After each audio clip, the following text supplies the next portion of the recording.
What about this?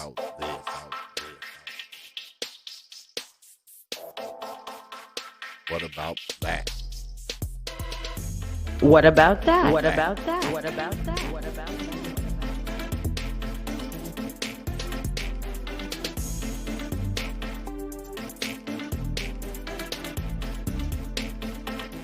What about this? What about this? What about this? What about this?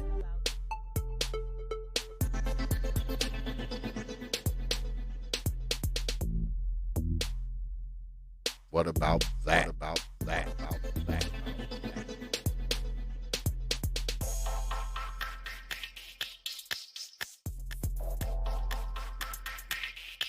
What about this? What about this? What about that?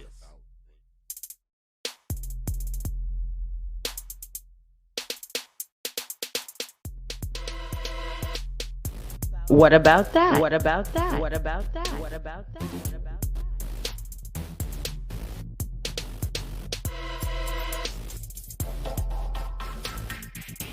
What about this? What about this? What about this? What about this?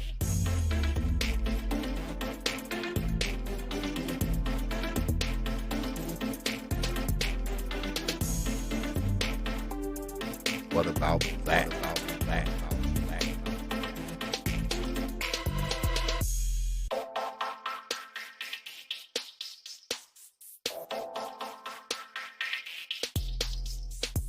What about this? About this?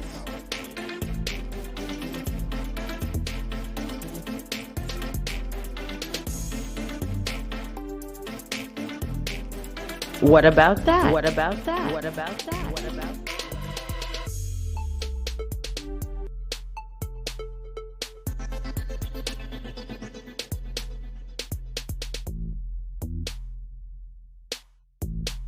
What about this? What about this? What about this? What about this? What about that?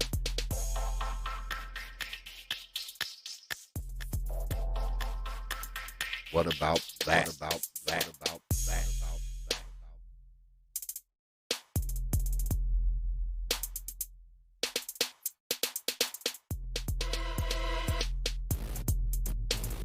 What about this? What about this?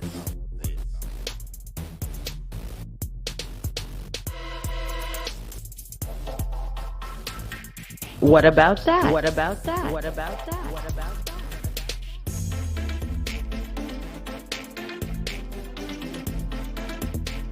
What about this? What about this? What about this? What about this?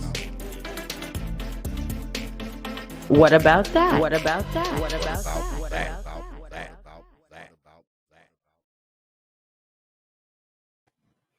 And we are back.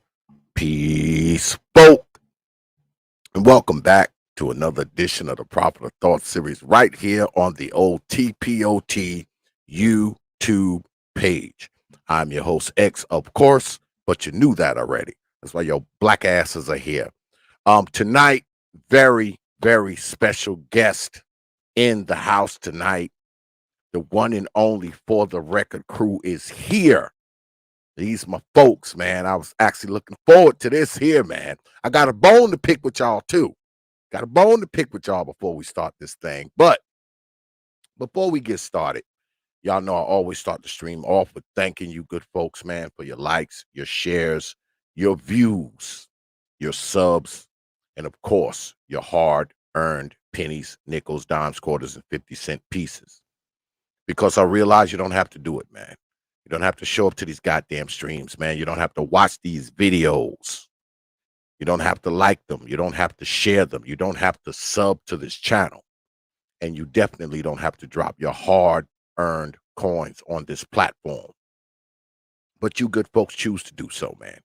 Night after night, week after week, you are here when you could be anywhere. And I don't take you good folks lightly, man. I never have and I never will. You got my word on that. I'm humbled. I'm honored. I'm appreciative, but mostly I'm thankful. All right. And that goes for all the good folks out there and the good folks who hang out up in here. All right. All right. So let's get at it. Like I said, my folks are here, and I hate to do this, but I have to. I have to do this because these are special guests. All right, these are my folks right here, man, and I respect these folks a lot. So I mean, don't make me block your ass by disrespecting my people. When special guests come up here, man, I don't play no fucking games. I hate that I have to say this, but I'm saying it. I'm saying it. Do not disrespect my folks. I don't give a fuck who you are. Don't do it. Because see, this is what happened to the last person who disrespected a special guest.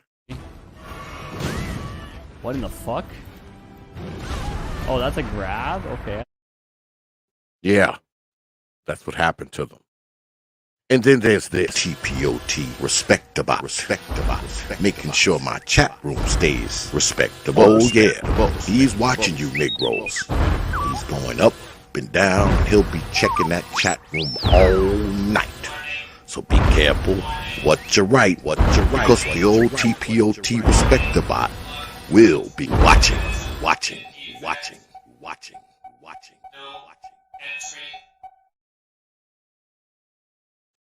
So just watch the stream, okay? You are allowed to disagree, discuss, but you shall not disrespect. You shall not. All right? All right. I see Lady Topaz is here already. Lady Topaz, peace. What's good with it? Hey, T.P.O.T, how are you? What's going on? I got this topic that I want to talk to y'all about. I think this is kind of in y'all wheelhouse. We're going to talk about what's going to be going on in the next 10 years. I got a few things I want to discuss with my good folks, and I hope y'all ready for this, man. We're going to have some fun tonight, man. Okay, and then I sent them the link, so they should be here soon. They always talk about me being late, but this right here is proof, okay, in case anybody needs to know that it is not me. Well, I sent it to them too, so Okay. I mean, maybe they, I don't know, maybe they grabbing a beer or something, or brushing their mustache. I don't know. They might, anything is possible. They might have to brush their mustache or something. I don't know. It happens. And I feel like we appreciate that. We don't want them coming up here with the crumb, dirty mustard. We don't want to present that to people. Okay. So yeah, I think that's a good thing. No spaghetti sauce in the mustache when you come up here, man. Get the noodles out your mustache. Exactly. I caught a little bit like the end of y'all show because I was working and I just stopped working like a little while ago. But I was listening to y'all, on my phone. And I was listening to what y'all was doing down there. Y'all was talking about the teachers. Yeah. The teachers screwing the students. Yeah. It's an epidemic. It has become an epidemic. There's Brother Third now. Brother Third Ward, peace, my brother. What's good with it, man? Yo, can you hear me? Yeah, man. What's good with it, what's going on, Brother X? Appreciate you for having us up here again, man. I appreciate it. Oh, absolutely, man. You home when you here, man. You got keys to the back door and keys to the good car, man, when you here, man. Don't worry about it. I appreciate it. Shout out to everybody in the chat. But we appreciate all the love and support that you show us, like, for real. Appreciate it. Oh, absolutely. Let me say this before we get started. Well, let me say this first, God damn it, because I got a bone to pick with the For the Record crew. I got a bone to pick. Y'all my folks, but I have a bone to pick with y'all, and the bone is this, because y'all got me humming this shit while I'm working. It's all y'all. It's all y'all goddamn fault. I was humming it today, and I was humming it a couple days ago, and my wife was like, "What are you humming?"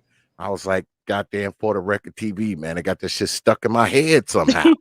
I caught myself humming that shit today. I was like, "What the hell?" Listen, said, I'm that's a the first stage is you just be humming it to yourself. And then after that, you want to hear it more. So then you send the cash apps. It's psychological. We playing this teapot, okay? So I'm just saying. You know what? I'll take full responsibility and blame for that.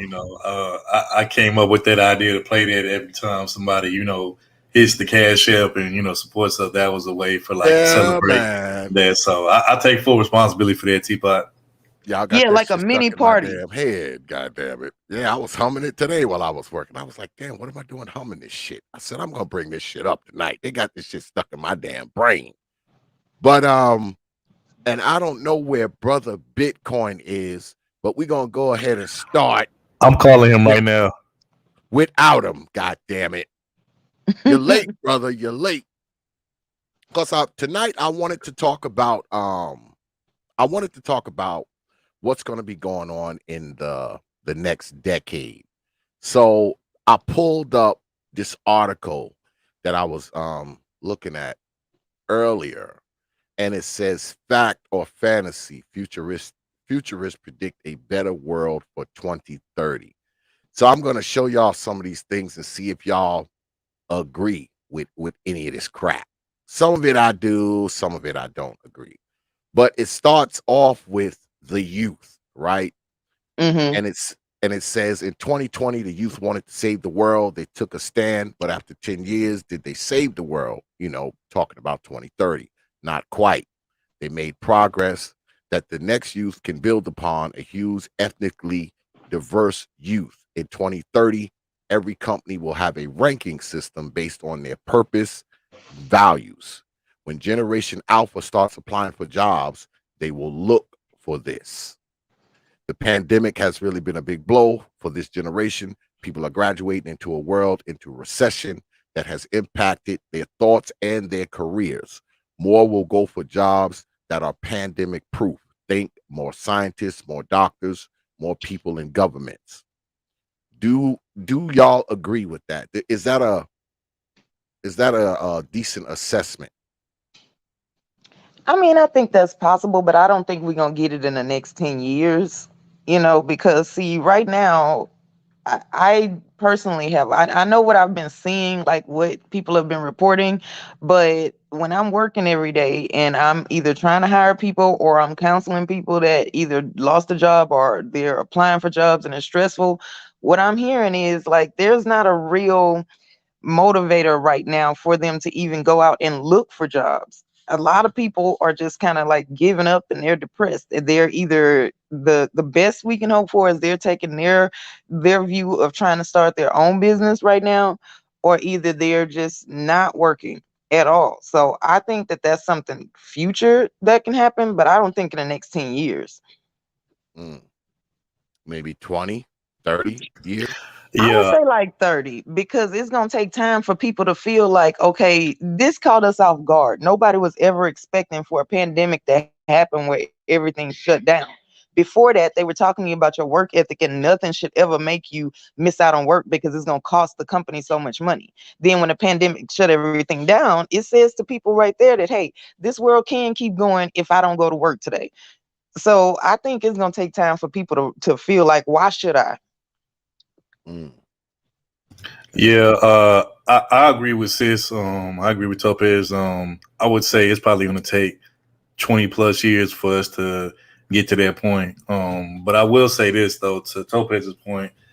Yeah, a lot of people. I noticed a lot of people ever since this pandemic hit.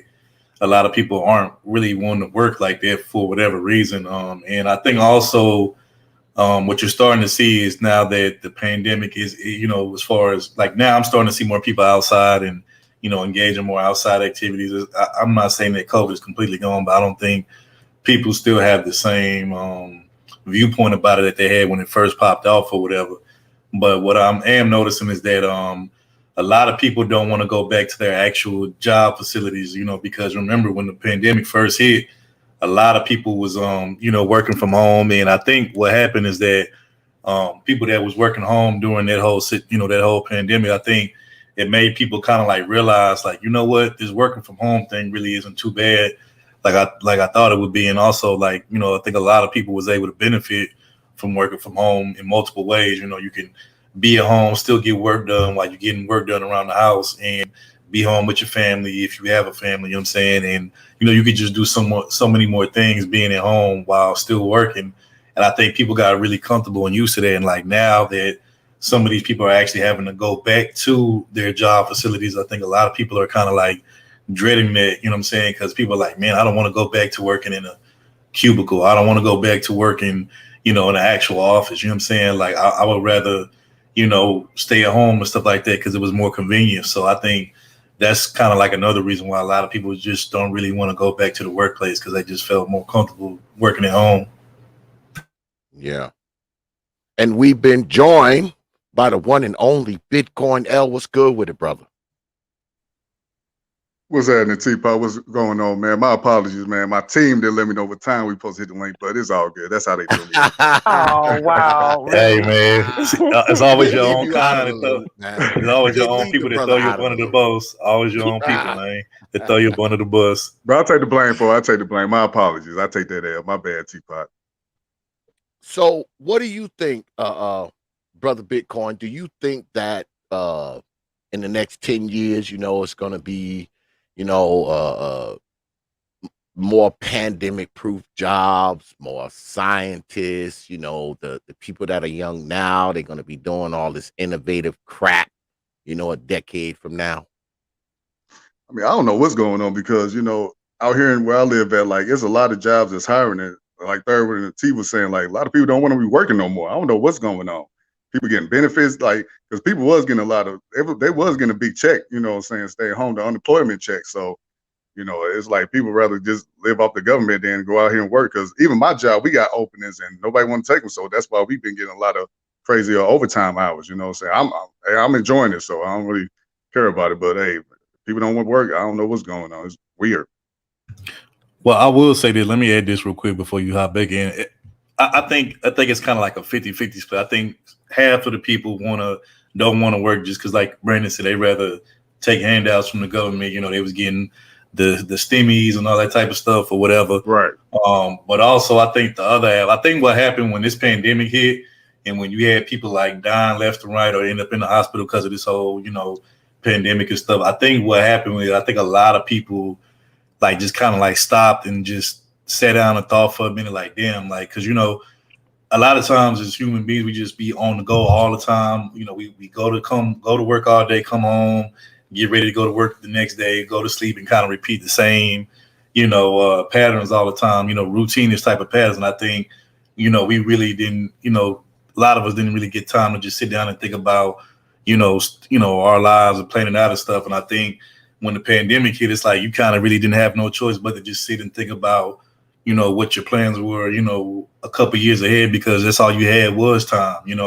and, you being at home, even if you still were working at home, you still had more time to yourself to think about other things that you want to do. And I think, a lot of people was like, man, like we've been working all of these years, not really get to enjoying life the way we want to, just coming and going, but not really, and I think the pandemic kind of put people in a mind state to where, everything slowed down, everybody's social life, pretty much, just became non-existent because you couldn't really go out and do anything. And I think what happened is a lot of people just was like, you know what, like, man, like, yeah, I want to make a living for me and my family, but like, I don't want to just work and just not like really be able to do nothing I want to do or accomplish anything. And then that's when you started to see all these little, these self-made companies come into play during the pandemic. People taking whatever little money that they had, starting a side business or whatever side little hustles that they had. And I think more people started to see like a little bit of money off of that during the pandemic. And they was like, you know what, I think I like this better because I can, kind of make my own schedule, work when I want to, get off when I want to, and versus having to go punch a clock every day for somebody when they tell you when you could come in, when you could leave. And I think that's kind of like what's at play right now. But my thing is this, Third, like, I can understand it for a person that's single, but if you got kids, man, you got to kind of sacrifice your happiness to provide for your kids, in my opinion. So you better get your ass up there and work. I don't know people talking about they want to live their life, enjoy their life. No, I agree. I'm not disagreeing with you on that. I'm just saying I think I'm not disagreeing with you neither. I just say if you're single, yeah, I can understand what you're saying. Yeah. But if you got kids now, you got to get your ass up and work or do something, plan something to make some money. Yeah, but I think about the people who wasn't hitting a lick before the pandemic. You know, they wasn't doing shit before the pandemic. So hmm because I know here where I'm at, I'm in North Carolina, and a lot of people are hiring. I mean, we're going to be hiring probably shit in the next week or two. We're going to need people. Yeah. So I mean, everywhere I go, I see help wanted, help wanted, help Help wanted, help wanted. wanted Exactly. everywhere, man, everywhere. So I think a lot of people have, I'm not going to say a majority of people, but I think there's a small percentage of people who have used the pandemic for an excuse to continue to not do shit. All right, Facts. because they wasn't doing shit before it. So the pandemic is a convenient excuse to continue to just sleep in grandma's basement and don't do nothing. So there is that. I mean, There is it's that. like it does kind of frustrate you knowing that you out here working, working your butt off, and people just sitting on the couch making money. Sometimes even making more money. Some people that's working right now. So, Yeah, but you know what I'm though? But you know what though, Brandon? You kind of got to look at it as a blessing too at the same time, because like you said, think about it. Prior to this COVID thing, you probably was lucky to get overtime here and there because everybody was getting their hours in. They might only give overtime to a selected few, but now that we at the point that we at now, you might be able to get all the overtime that you want now because, like you said, motherfuckers don't want to You're work. right there. You know what I'm saying? So that's Now, yeah, more personally, opportunities. I'm cool with it. I'm enjoying Yeah, it. You know what I'm saying? yeah. But I'm just thinking outside my Yeah, my but I'm just saying personal that's life. much more opportunities for you to get extra money and get extra hours. You know what I'm saying? So it's kind of like a gift Right. and a curse how I'm looking at it. But Exactly. yeah, but nah, you're right. It's jobs everywhere. Like, and I'm not saying that people should want to work there, but at the same time, I see fast food jobs like you got McDonald's. Some states paying like 10 or more an hour to work at McDonald's. When I know back in the day they was paying like $7.25 or $7 or stuff. 6 or 7 Yeah. facts. 6 or 7, you know what I'm saying? Now some of these fast food joints is paying like 10, 12 an hour, some shit like that. Up here, Depending on what city White and state Castle, they that you in. $13 an hour over here in White Castle. So you could be at the top of Yeah, their so working I mean $13 an like hour. Goddamn me. yeah, so it's like people don't have no excuse, bro. Like Nope. I get what you're Nope. saying. Well, right now, all of this stuff that's happening, this is now the employees market. Okay. Right now, when Mhm. you hire people like I was watching this stream the other day where they were talking about what is silent quitting. And it's where you still go to work, you show up, you do the bare minimum, and you make like little small enough mistakes, and then the company now has to fire you so you still eligible for unemployment instead of you quitting or you not, because in order to keep getting unemployment you have to go out and actually be applying for jobs. So right Mhm. now it's kind of like the employees are saying, why should I come to work? Make this work worth my while. So you got a lot of people that are showing up also to jobs. They'll do the bare minimum, they'll make little mistakes until you get frustrated and you want to get rid of them, but there's nobody that's going to come in and actually do the job the way it's written out to be done. Mm-hmm. Yeah. And shout out to real quick, shout out to Nick Taylor in the chat. He said he's down there in Texas, my home state. He says fast food here in Texas starts at $12 an hour. Yes, I'm saying, like, compared to Yep. back in the day, man, back in the day you might have been making it Mickey D's or wherever, you might have been making like 6, 7, 25 an hour. Now you're making like, double that, you know what I'm saying? So it's crazy. Well, But think to be about fair what was though, even though everybody they're saying. making that, oh my bad, T, go ahead. Oh, well, what was everybody saying about their jobs? Like when we think about what are the news stories about being employed before the pandemic happened, there was people that was trying to sue Walmart, I think, for like unfair, job situations or whatever. There were people that were asking for more money to work at McDonald's because they weren't being paid a living wage. So they were already not happy with having to get up and go to work before the pandemic. And so when the pandemic happened and everybody was like, oh, if I stay at home now, what am I going to do? And then they got the stimulus check. So now it's like, why should I show up? Yeah, But to be then honest, I was gonna say to people that's But making how's like it? $13 an hour, you still got the cost of living is high. Rent is high. You got yeah, gas prices going up now, so like all especially your money's still especially if you gonna go. live especially if you live in a major city, a metropolitan city, so Right, Yeah. Yeah, right. because How's apparently like us- rents are going back up now. So all yeah. of the stuff that Yeah. had like that was making it where that amount of money that you were getting just to sit at home because they needed you to stay at home or whatever. So they said all of the things that had gotten cheaper so that you could afford to buy that is going back up now Yep. because you got more Inflation. overhead because you got to pay your employees more. And so all of this basically is connected. You can't have one side that's just getting a whole bunch of benefits while the other one is suffering for very long, because then the pendulum is getting ready to swing back the other way. Oh yeah. Oh yeah. And hasn't that special I know here it has that so-called special unemployment. I think that has ended.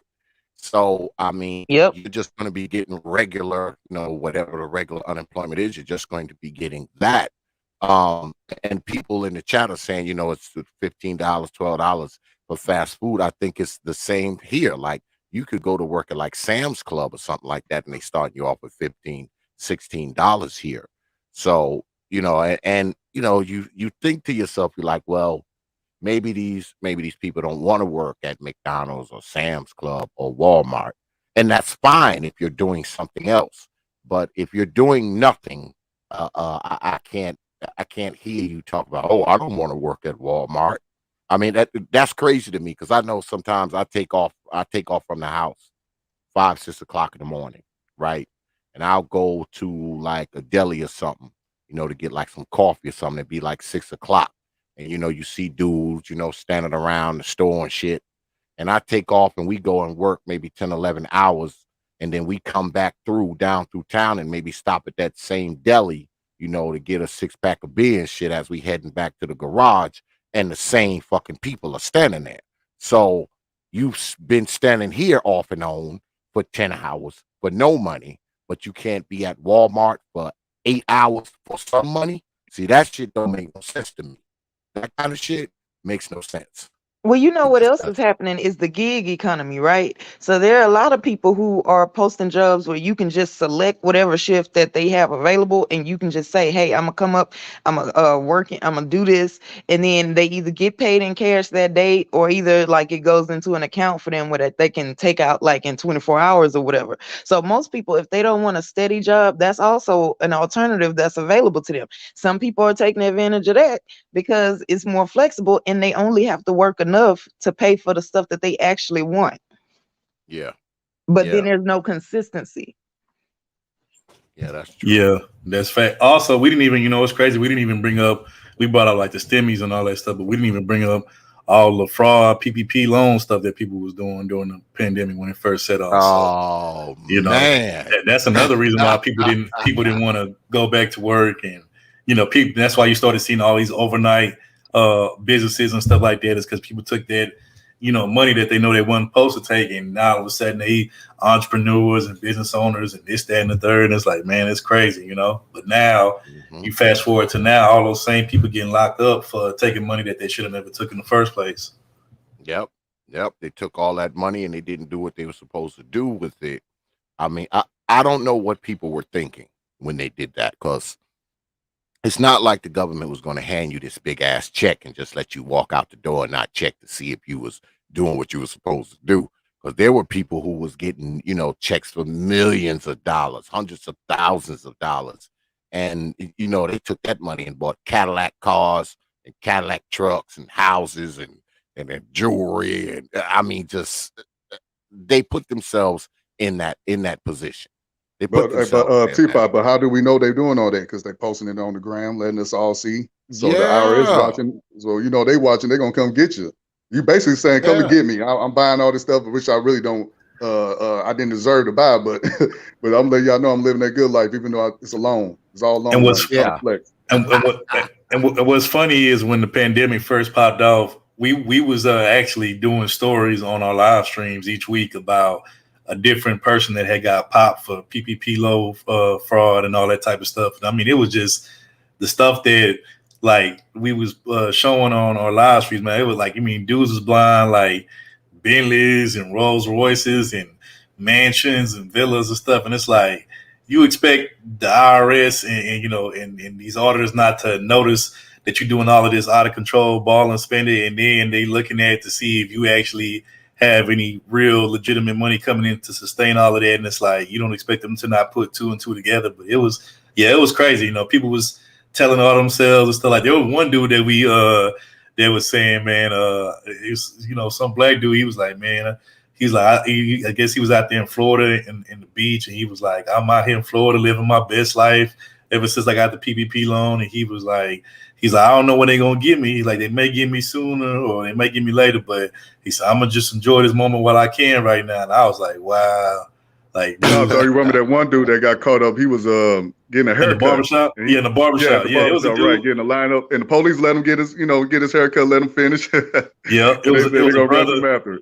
It was a brother that had took it, and he was in the barbershop. He was live on his little whatever, Instagram live, whatever. And he was in the barbershop chair, and the police was like sitting there waiting for him to get out the chair, waiting for the bar to finish. He's like, man, they finna get me. They finna take me to jail. He like, I'm probably gonna have to sit down for a little minute, do some time. But he like, at least I'm going up in there fresh with a fresh cut. And I was like, man, yeah. So fresh lineup for your mug shot. Fresh lineup. Yeah, but man, fresh. Oh man, people do some silly stuff, man. That's funny. Yeah, man. I mean, you know, I'm not one to knock people. You know, they got their hustle and they doing, you know, whatever they got to do, man. But you know, some stuff people do is just straight stupid. Especially when you're up on Twitter, you're up on Instagram, you're riding spinners and you're showing off your platinum chains and you're doing all this kind of foolishness. I mean, I don't.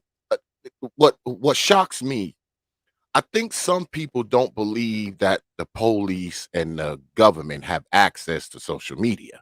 Like, guess what, man? They think they're okay because they got their account on private. It's private, so they can't see. Or wait, let me add to that. Or they let's say they put something incriminating up on it. They think because they deleted it before, the feds or anybody could pull up that it's gone. But it's like, just because you deleted it off of your profile doesn't mean that it can't be, it can't be got or can be restored. Like, people, man, I swear, people do some really questionable, stupid stuff. You just gotta just shake your head and laugh at it. Yeah, man. I mean, especially when you're doing, like crimes, and what is this? Let me record my crime crap anyway. Like, man, doing crimes. What are you recording it for? You know what, T.P.O.T, I'm gonna say this, and shout out to Miss Harris in the chat. That's a fan right there. Shout out Miss Harris. Appreciate you for coming through. But let me say this. Me growing up on the south side of Houston, which is pretty much the hood, I grew up around some real street cats and stuff like that. And, I would say this, the old school cats from back in the day, like I remember when the first cell phones was coming out, like they didn't even want to mess with them. They pretty much had like a beeper and that was pretty much it. You know what I'm saying? They wasn't really messing with the cell phones like that. You know what I'm saying? Because it was a new thing and they was looking at it like, man, like these people got these cell phones tapped, and if I say something, like, man, I'm gonna get screwed over and stuff. So they didn't even like cell phones when they first came out. So just imagine like how would they feel if they saw some of these new cats that's so-called street cats, but they up here on social media talking about, oh, I got this and I got that. And I told a story, and it's a true story. I remember like this was maybe this had to be like 2015, 2014, 2015. There was somebody on my Facebook that basically was advertising that they had weed for sale, and they put the price on it and everything, the quantity, and I immediately took that person off of my page, blocked them, and got them, because I'm like, hell no, I don't need nobody, I don't need the police and nobody looking at you, looking at me like I'm connected to you in any kind of way. So I'm like, I just shook my head. I'm like, how dumb could people be? Like, it's just crazy, man. But yeah, people use social media to commit crimes and or broadcast their crimes, which I don't get. And that's the last thing I'm gonna say on this. I used to, at one point, I used to think that everybody was deserving of freedom of speech and deserving of having access to social media and that. But now I really changed my mind on that. I think certain people should have access to freedom of speech and access to social media and stuff, because I think those people are going to be smart and responsible with it. But the ones that don't deserve it, like, nah, they don't deserve access to it, because all you're going to do is either tell on yourself or tell on others. And, you're going to get everybody, either put in jail or worse, you might get somebody killed. You got people always posting online where their location. You got people that they know that they got beef or issues with somebody else, and then steady posting their online location where they at. And then when the enemies pull up on them and, do something to them, oh man, how did they know? Somebody must be snitching. It was you. Your dumb ass told on yourself because you put on there, I'm at Benny Hanna's at this time, and we parked over here. Like, I mean, it's just stupid, on this street. Yeah, exactly. But what T.P.O.T was saying, people doing crime, even when people get shot at, like people get shot in the neck and they on live. Like, why you ain't calling 911 to get emergency help? Why are you calling? Why you on live? Yeah, I got shot. Go live on Facebook. Oh my God. Like, man, my generation, I don't know if my generation or whatever, the ones before, after us, but it's crazy. It's getting crazy out here just for clout and attention. Crazy, man. But shout out to Uncle Stu, the old man on the block, came down to see us, man, this week, man. Y'all get down there, man, and check out my brother, man, old Stu. I appreciate that, brother Stu, that $5 super chat. When you drop coins on this platform, you get this, my brother.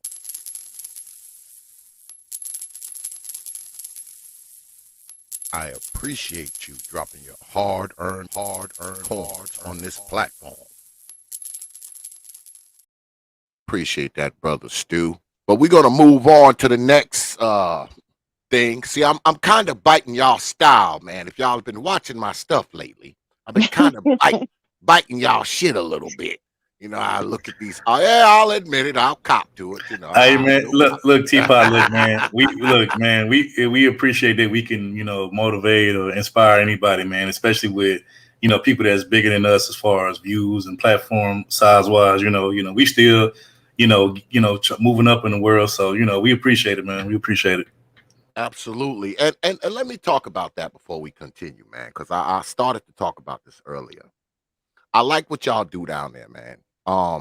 It's very good. Y'all talk about a lot of different topics, but what mostly impresses me about y'all stream is that the synergy and the chemistry all three of you have. There's a symmetry there, man. It's like it's very like family orientated, man. Very, very family oriented, because not to put Lady Topaz on the spot, but I gotta put her on the spot. Go ahead, put her on the spot. Go ahead, put her on the hot seat. She love it. He didn't need y'all help. He don't need a cheerleader. Now, what you were saying, T.P.O.T? Now, okay. Not to put her on the spot, but oftentimes, when you have these, these combos, these teams, and there's a female in it, there's usually some bullshit. The female usually do something, or the shit break up, due to something that the female done did, some shit like that. But y'all have that synergy, man, and y'all been at this a long time.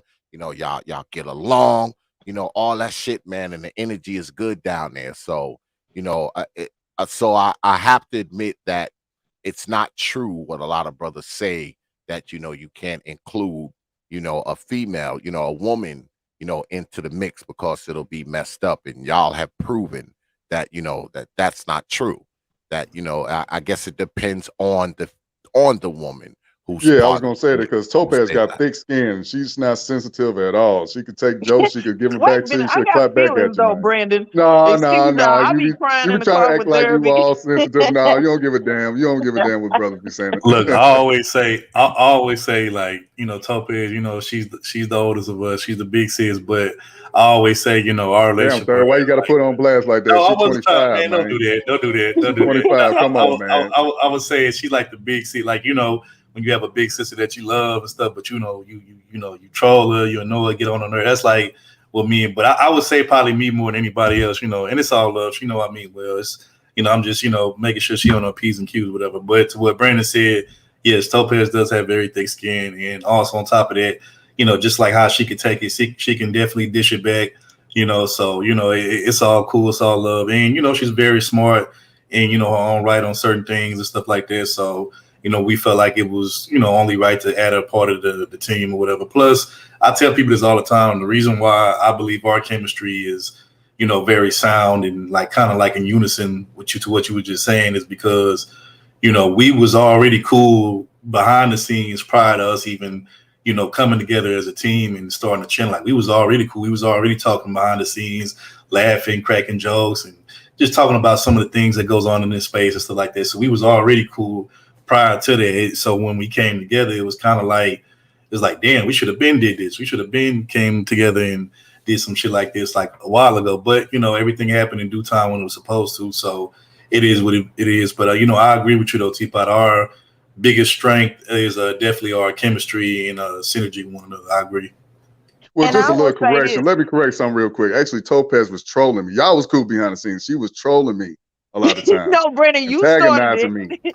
No, Brandon started trolling me first, and that's how I met him. And then I said something back. Okay. And then he found me yet again. And I want to just put this out there. Like, so you're right, Teapot. It's not always the woman, because I'll say that the problems that we got into, it was third fault. He did it. He be going out, doing stuff and not telling me and Brandon. We didn't know. Okay, we was innocent.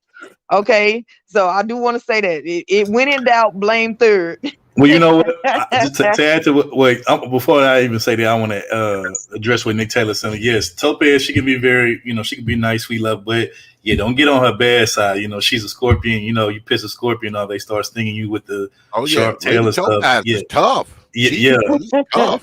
I've seen her in her rare, defense mode form where she going at people that came at her first, and that she ain't nothing to play with. So I'm gonna just say that. But Hold on, let me be. I want to be Don King L for a second, T-Pop. I need you to Uh-oh. set up. I need you to set up Good Mother versus Topaz. Let's get it. Listen, oh Teapot, man, Teapot. We need to see See, that, that's what I be man. talking We need about. to That see right that, there. man. Now, Brandon ain't have to say that, because hey, I'm gonna tell you it ain't right my Don fault now. on King this L one. for a second. This not I my can fault. make it. I ain't got I nothing to can do make with it this one. happen. I can make it No, happen. no, I don't. I ain't Teapot, got nothing no. to do on this one. I don't have But nothing hey, to do but on on a this serious one. note, hey Teapot, I will say this, bro. You had a legendary live one day. You had white women up here fighting each other. Like that was rare. Like Oh I yeah, never yeah, seen yeah. Yeah, that. I that never was seen that classic. before on Black That was YouTube. classic Becky Effery. That was classic. That was Yeah, the Oh classic. white woman man, I wars. felt like I I was called watching them the Jerry Yeah, white Springer, woman man. wars. yeah, That was that was Yeah, silly. classic. That was classic. I must say, I was watching. we I was do like, it. man, yeah, We do it all down here. We do it all down here, Yeah, man. yeah, I see. Do it You all. know, your channel started to be a little bit more diverse. You got Asians coming over here, non-blacks, so it's not Yeah, just man. blacks over here no more. This is the thing. This is the thing with that, right? Because I've gotten people who wrote me, oh X-Men, these white people on here. Number one, this is my fucking page. I can have whoever fuck I want on here. Facts. There is that. Number two, I mean, I'm not a person where I'm a black man, right? Hmm. I have a black wife. I have black children. I was raised as a black person, but I don't think that white people and other people are these special people that I Facts. gotta be afraid of, not talk to, and all this kind of crap. Because I deal with all races, man, in my line of work, man. All right. I mean, I do mechanical engineering, man. I deal with a lot of different kind of people. In fact, in my line of work, black people are the minority that I deal with. They're the Wow. minority. So what I've been trying to do lately in days of late is I'm kind of doing my channel the way my life is. It's reflective of my life. I mean, Yes, sir. because I don't just deal with black folks, man. I don't. I deal with all kinds of people, Latino people. I deal with Asian people. I deal with white folks. I mean, 60% of my business is white. 60% of my business is white people because of what we do. All right. Because of what we do. I mean, the black people that we deal with, the only black people I really deal with in my line of work are black business owners. All the brothers that I deal with, they're business owners like me. And most of them got a business way bigger than mine. Okay. My garage can fit in their damn garage 5 or 6 times over. So I mean, those are the black people that I deal with. The brothers that I deal with, they're all business owners. They own landscaping companies, they own roofing companies, they own, lawn companies, plumbers, carpenters, construction guys. Those are the brothers that I deal with mostly. And Hmm. that's only about, I'll say, somewhere between 15 and 20% of my business. But like 60%, man, of my receipts, man, are white people. I ain't even gonna lie. Because of what I do. I mean, how many black people, just a regular black person, owns a $50,000 fucking piece of equipment? what black person owns a $25,000 lawnmower that doesn't own a business? So I mean, that's what it is. So what I do is here lately is I'm trying to kind of make it reflect my life, man, because my life isn't one color. It isn't, man. My life is not one color. I'm not scared of white folks. I don't love white folks. I'm not impressed with white folks, but I don't give a shit if white folks want to come on here and speak their piece. I don't have a problem with it. As long as they don't get out of line, it's all good. And I don't put a shroud over them neither. I put a shroud over them. I don't be like, well, this is a black show, so don't say certain things. Nah, you can say what the fuck you want, depending on what night it is. All right, depending on what night it is, you can say whatever you want. Just don't go too off the ship, and we good. And guess what? They come here, man. Latinos have been coming here. Indians have been coming here. White folks have been coming here, and I talk shit to them too. They don't get no special pass because they white or Latino or Asian or what. Absolutely not. They get the same T.P.O.T shit that everybody else gets, and they still come back. I don't think there's nothing wrong with that. I think in life, especially nowadays, the best thing to be is, a balanced person, a diverse person. So, and, I'm just going to speak for myself. Even though I grew up in the hood most of my life, I was blessed because of the good grades that I made because I played ball. I got a scholarship to a private school that was on the other side of town from where I was living. So I had to catch a bus over there every day. But for the most part, I got friends of other races that I'm cool with, and, they stay respectful with me and I do the same with them. And, and I don't have problems having discussions with them and stuff like that. My only thing is that, I feel like as a black man and as a black person, there's certain conversations with other races of people I'm not going to have because I feel like it's kind of inappropriate because it's more indicative to, my own kind of my own people. And, so when I'm around other types of people, if they're having conversation amongst themselves about stuff that pertains to their plight, then, I stay out of it. Like, I'll even remove myself out of those situations because I don't belong in those conversations. But, anything else where it's like, it's a conversation where anybody can be had, I don't mind, just like you said, as long as people be respectful about it and, it's no BS there, then, I'm cool with it too. So I agree with you on that. Yeah, as long as they don't get out of line. I mean, Brother Big Club was talking about, the white woman wars. Because guess what? I'll have them up here fighting each other too. Yeah, we can do that too. I mean, I have a problem with it at all. Hey, it was good to sit back and watch them fight, man. I said, black people, we need to stay out of the white community problems. Let's just sit back and eat our popcorns and enjoy it. And white on white crime. Yeah, but too bad. Wait. It didn't last that long because Trey and Linwood got into it, so it's back to black on black crime. I was like, God damn. It always got to be that one, I'll tell y'all a little secret. Sometimes I dip and venture. We know you like snow bunnies, Third World. You ain't got to tell us. We know you like snow bunnies. Right, exactly. That's far from the truth. But no, I dip off into other sectors sometimes just to see what it's like over there compared to our sector that we in. And trust me, it's no different. I mean, the only difference is it might be a little bit more organized, but they still have F3 going on over there. They be having F3 panels where they getting into shouting matches and all that stuff, cussing each other out and, calling each other everything. But wait, Third, are you trying to say white people do it too?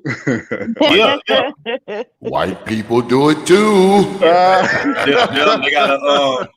They got man, it's so many sectors. They got a Latin sector. They got a sector for. Man, I just recently found there's shout out to Kenny Conjo. He put me on to the Asian YouTube world. You got Asian YouTube right there. You got bro. I just found out. There's actually a sector for mixed people because certain.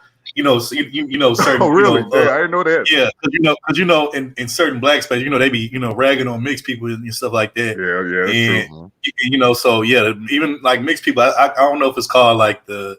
Forgot if it's called like the mixed sphere or the zodiacal sphere, something like that. But they got YouTube. Yeah, they got bro on YouTube. YouTube is so big and vast, bro. It's like literally a space for everybody. Whether you do, they got the video game sector where you got people that are really online video gamers. Man, you got kids that are video game professional gamers making millions of dollars. I'm talking about these are like teenage kids making millions of dollars off of playing video games all day and reviewing them. Like, it's crazy. You got little kids that do toy reviews, and making like tons of money just doing toy reviews and stuff like that, unwrapping gifts and toys out of boxes and stuff, and they making a killing off of that. You know what I'm saying? You got the cooking part of YouTube where you got people that show you how to cook certain meals and foods, and you got you got women that do the hair and nails thing. They got their own little And section. makeup. And makeup, yeah. So everybody, look, man, whatever you're good at, you can utilize it. Whatever your talents are, whatever your passion is, you can utilize it and put it on YouTube because there's a sector for it. You know what I'm saying? Like everybody knows, one of my things is I love sneakers, right? I'm a sneakerhead, right? They got a whole sneaker sphere or like a sector just for like sneakerheads to talk about shoes and what shoes is coming up, about to drop, and all this stuff. So yeah, man, you just people gotta stop staying in one particular area, and like Brother T.P.O.T said, just expand your mind and see different things and go to different places. You know what I'm saying? Branch out a little bit. Yeah, man, because see what people don't understand, I think people get it twisted thinking that, just this little black YouTube part is all of YouTube. When it comes to even this part of black YouTube, man, it's not even a drop in the bucket, man. It's a drop in the fucking Atlantic Ocean. All right. I mean, that's how big YouTube is, man. Because like this sector here is small compared to the rest of black YouTube, man. Because I was looking the other week, man, and I had went on it was something, and it was like new innovators of YouTube, and it was like 50 black people, right? And every one of those black people, they had 2 million subscribers, 800,000 subscribers. And I had never heard of these people before in my life. I've never seen them before in my life. And they are a whole nother sector of YouTube, man. And I think we think a little small when we think it's just us. Because see, I watch Saudi chart, I watch the art of rendering, because I'm a mechanical guy. So I look at engine mains, hydraulics. Hey, do you know Scotty Kilmer? I watch Scotty Kilmer. I watch Scotty Kilmer. I've heard of him. Oh yeah. Hey, I'm before I found subscribed to black YouTube, I used to watch a lot of hip hop, but he was one of the ones I used to watch a lot too when he talked about cars. We're fixing on cars. I learned a lot from him. To be honest, bro, I'm subscribed to him too. I didn't know you knew about Scotty Kilmer. Yeah, oh yeah.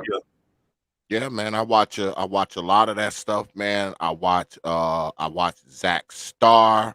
I watch quite a few people, to do, people, power mechanics and, mechanics and engineers. And, I watch a lot of that shit too.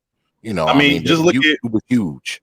Just look at, like, for instance, look at the quote unquote pro black sector. Even within the pro black sector, you got different camps in the pro black sector. You got the pro blacks, the B1s, the Pan Africans, the Hoteps, the House of Consciousness, Sonetta and them and stuff. Like, bro, that even just that sector alone right there has like 5-6 different little, tribes and groups that's over there. You know what I'm saying? And they got their own little sector and stuff. You know what I'm saying?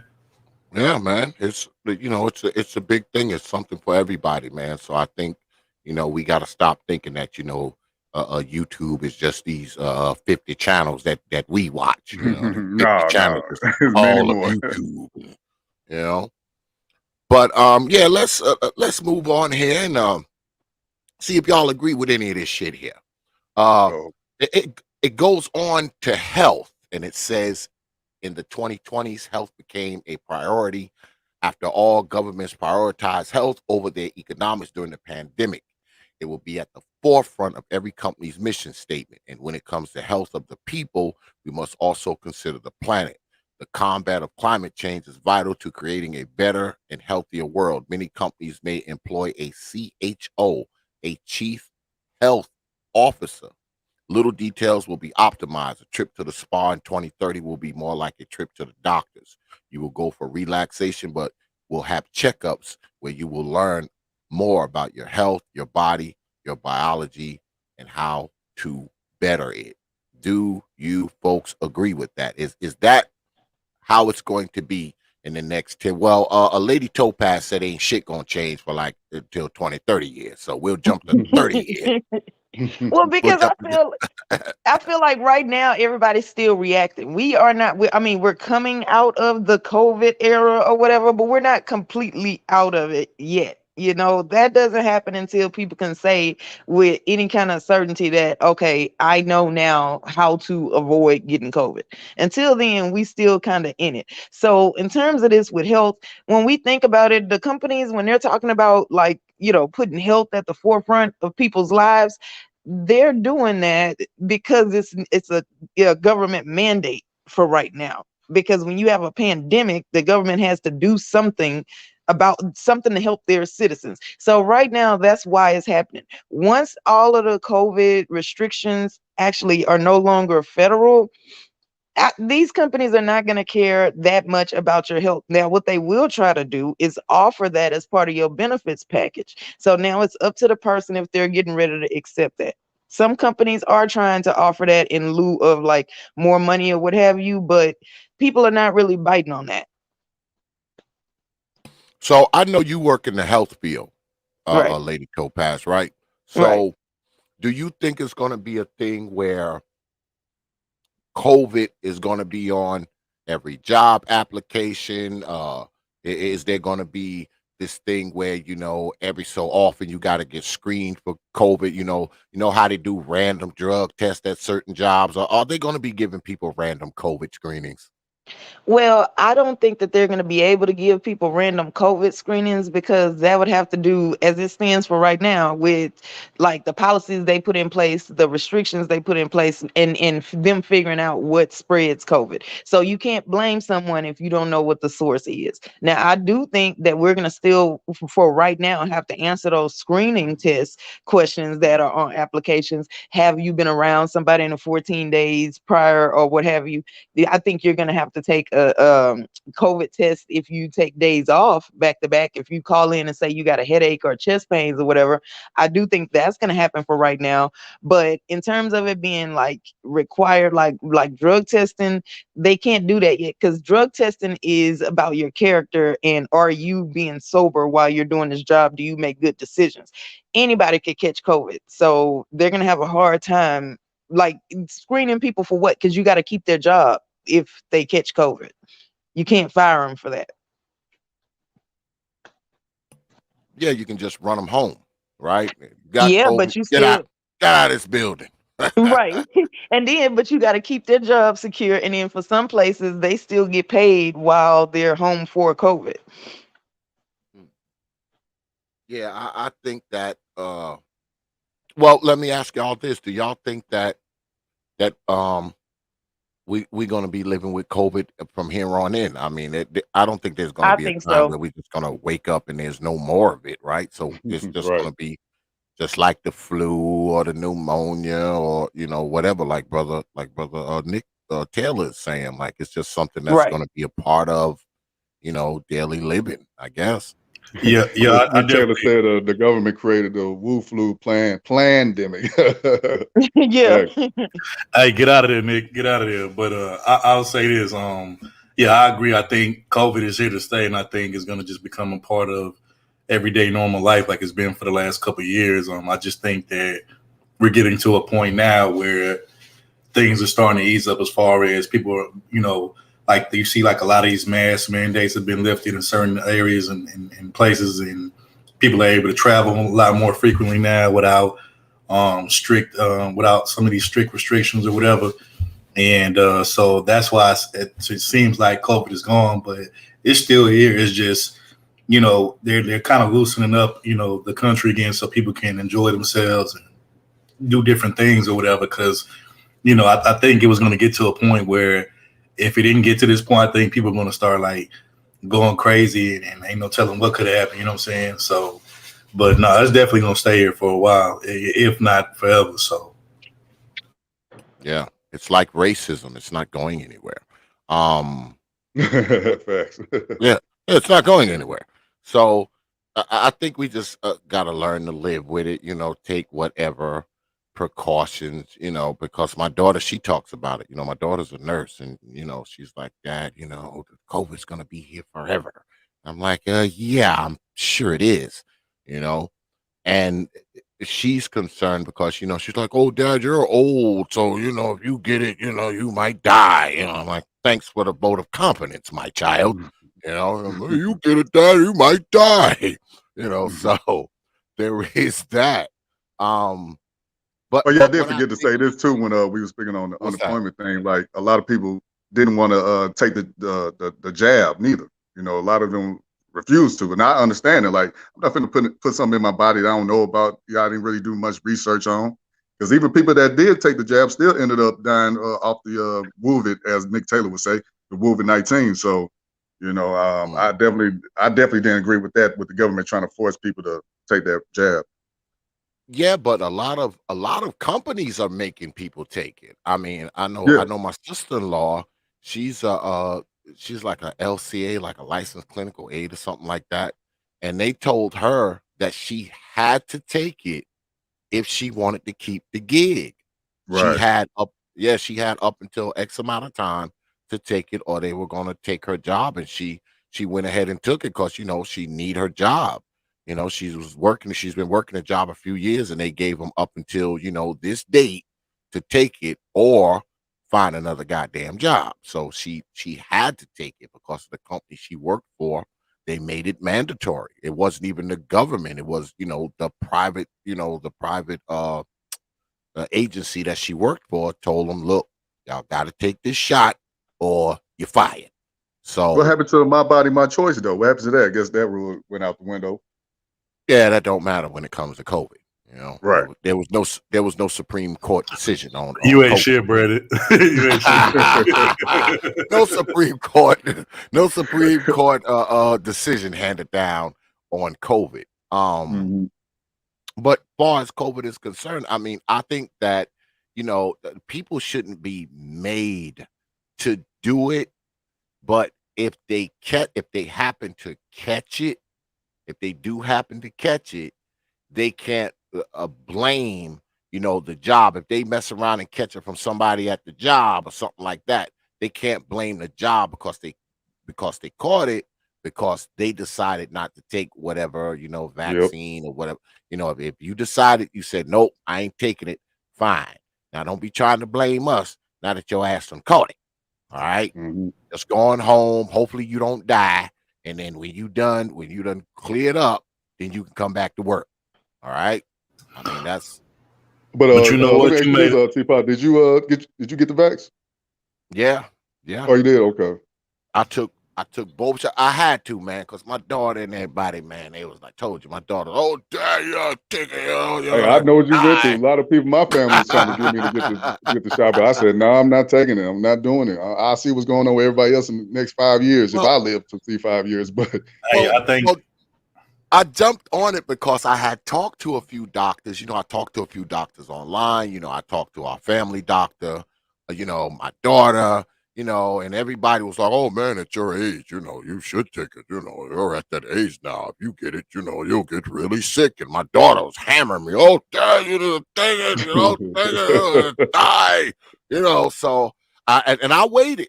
I waited because we had a show on it back in, I think, like 2020 when it like first broke. And I hmm said, well, I'm going to wait to see how many people fall dead first from it. And then hmm I'll decide whether or not I'm going to take it. And I folded to the pressure, but I only took the 2 shots though. I didn't take a booster, or I didn't right. take that first booster or that fourth booster. I only took the 2 shots. So far so good. I'm still alive. I ain't fell out, obviously not dead. So, we'll see how it goes. I mean, 3 years from now, y'all might be up here, doing a memorial. Who knows? But as it stands right now, I feel all right. I mean, when I took it, I felt all right. The first one, when I took it, I had like a twinge of a headache that lasted like maybe 10 minutes, then that went hmm away. And the second one, because they have you come back in like 21 days. I took the second one, and I didn't have nothing from that. I mean, I didn't really feel anything. I just felt like myself. And that was last year that I did it. But I've decided that I'm not going to take any more. I'm not gonna let them put no more in me than already hit me with it twice. So I'm not gonna go back for any more. And see me, what I do for a living, I don't really like work, with people. I work with things. The Right. only people I deal with, I may deal with the boss of a company or something like that, or the people that work for me. But I'm not like around a lot of people, man, in my line of work. I'm just not. So, Yeah, my job, I if I'm just deal with a lot of machines. That's what I deal with. yeah, I don't deal with a lot of people, man. If I catch it, Right. I'm probably gonna catch it off of a bulldozer or something. Maybe somebody put a booger on the bulldozer and I mess around and touch the Oh man. booger and catch it. Be some shit like that. So Right. I mean, and the way I deal with people, like, usually because we do a lot of mobile shit. So, usually we get a phone call and the piece of machinery is out there, with like like an invoice or something on it. We pick it up, we put it on the truck, we bring it back to the shop, and then we do the same thing in reverse most of the time. We take it, we drop it off, and I don't even gotta like go in there. I just leave the invoice on the piece of machinery and leave the machinery there, and they just deposit the money into my bank account or hit me on Cash App or whatever. I don't really have to deal, with people like that. Most of my shit is bank transfer, that type of shit anyway. So it's not like I gotta go in there and get a paper check or no shit like that. So, I don't worry about it too much, man. I don't deal with enough people to worry about it. If I was to catch it from somebody, it'll probably be somebody in my damn family because I'm around them, all the time. So it's not the Mhm. outsiders I'm concerned with. If I'm gonna wear a mask, I would be wearing it in the house. I have the mask on in the house. I'm outside, I'm good. When I come in the house, I'm around these Negroes, so I gotta have my mask on. I tell You know what? people that shit. To something that you said like about 5 minutes ago, you brought up a really good point. You said that pretty much a lot of these different states or whatever, they might be like loosening up on certain things or whatever, like the mask mandates or whatever. But here's what people don't understand: like, even if the state says that, oh, hey, for whatever situation or whatever reason, oh, you don't have to really wear a mask like that no more for whatever reason.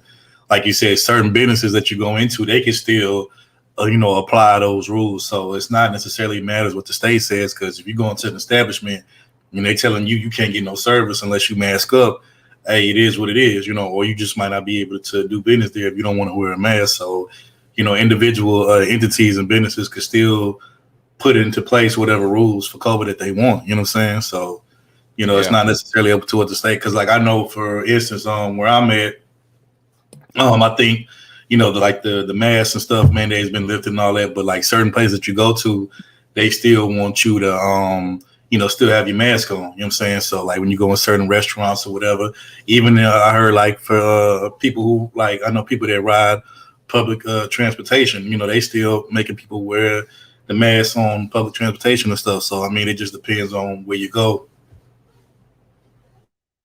yeah. Because my daughter said they made her take it, for her job. But she's a nurse, so they made her take it. It's like she didn't have an option; she had to take it. And like I said, my sister-in-law, they made her take it. So some places they're going to make you take it if you want that job. Some places are going to be like, this is mandatory. They're going to be telling you that as you on your interview and all that. They're gonna be like, well, you want to come work here, you got to take that. You got to get stuck with that needle. Yeah, they're gonna tell you that before you even walk up in there. You know. So I think we're going to be dealing with that stuff. And what I think they're going to do is they're going to, because when sicknesses and viruses and medical things occur, right? They always come up with these new innovative things to, I guess, protect you from it or something you can take. I think they already got the COVID pill and all this kind of foolishness. So, all that stuff in another 10, 15 I actually years. wouldn't be. Oh, I wouldn't mind taking the COVID pill if I had to. If I had to do something, but I wouldn't mm, mind the pill maybe. yeah. Speaking about that, I remember we even did a story on this on our channel like a while ago. I remember they're saying they're going to put, it was like rumors out there that they're going to put like the COVID vaccine or like the cure for it or whatever, in certain like produce and in your local grocery stores or whatever, like certain vegetables or whatnot. And it's like, how would you be able to tell? Yeah.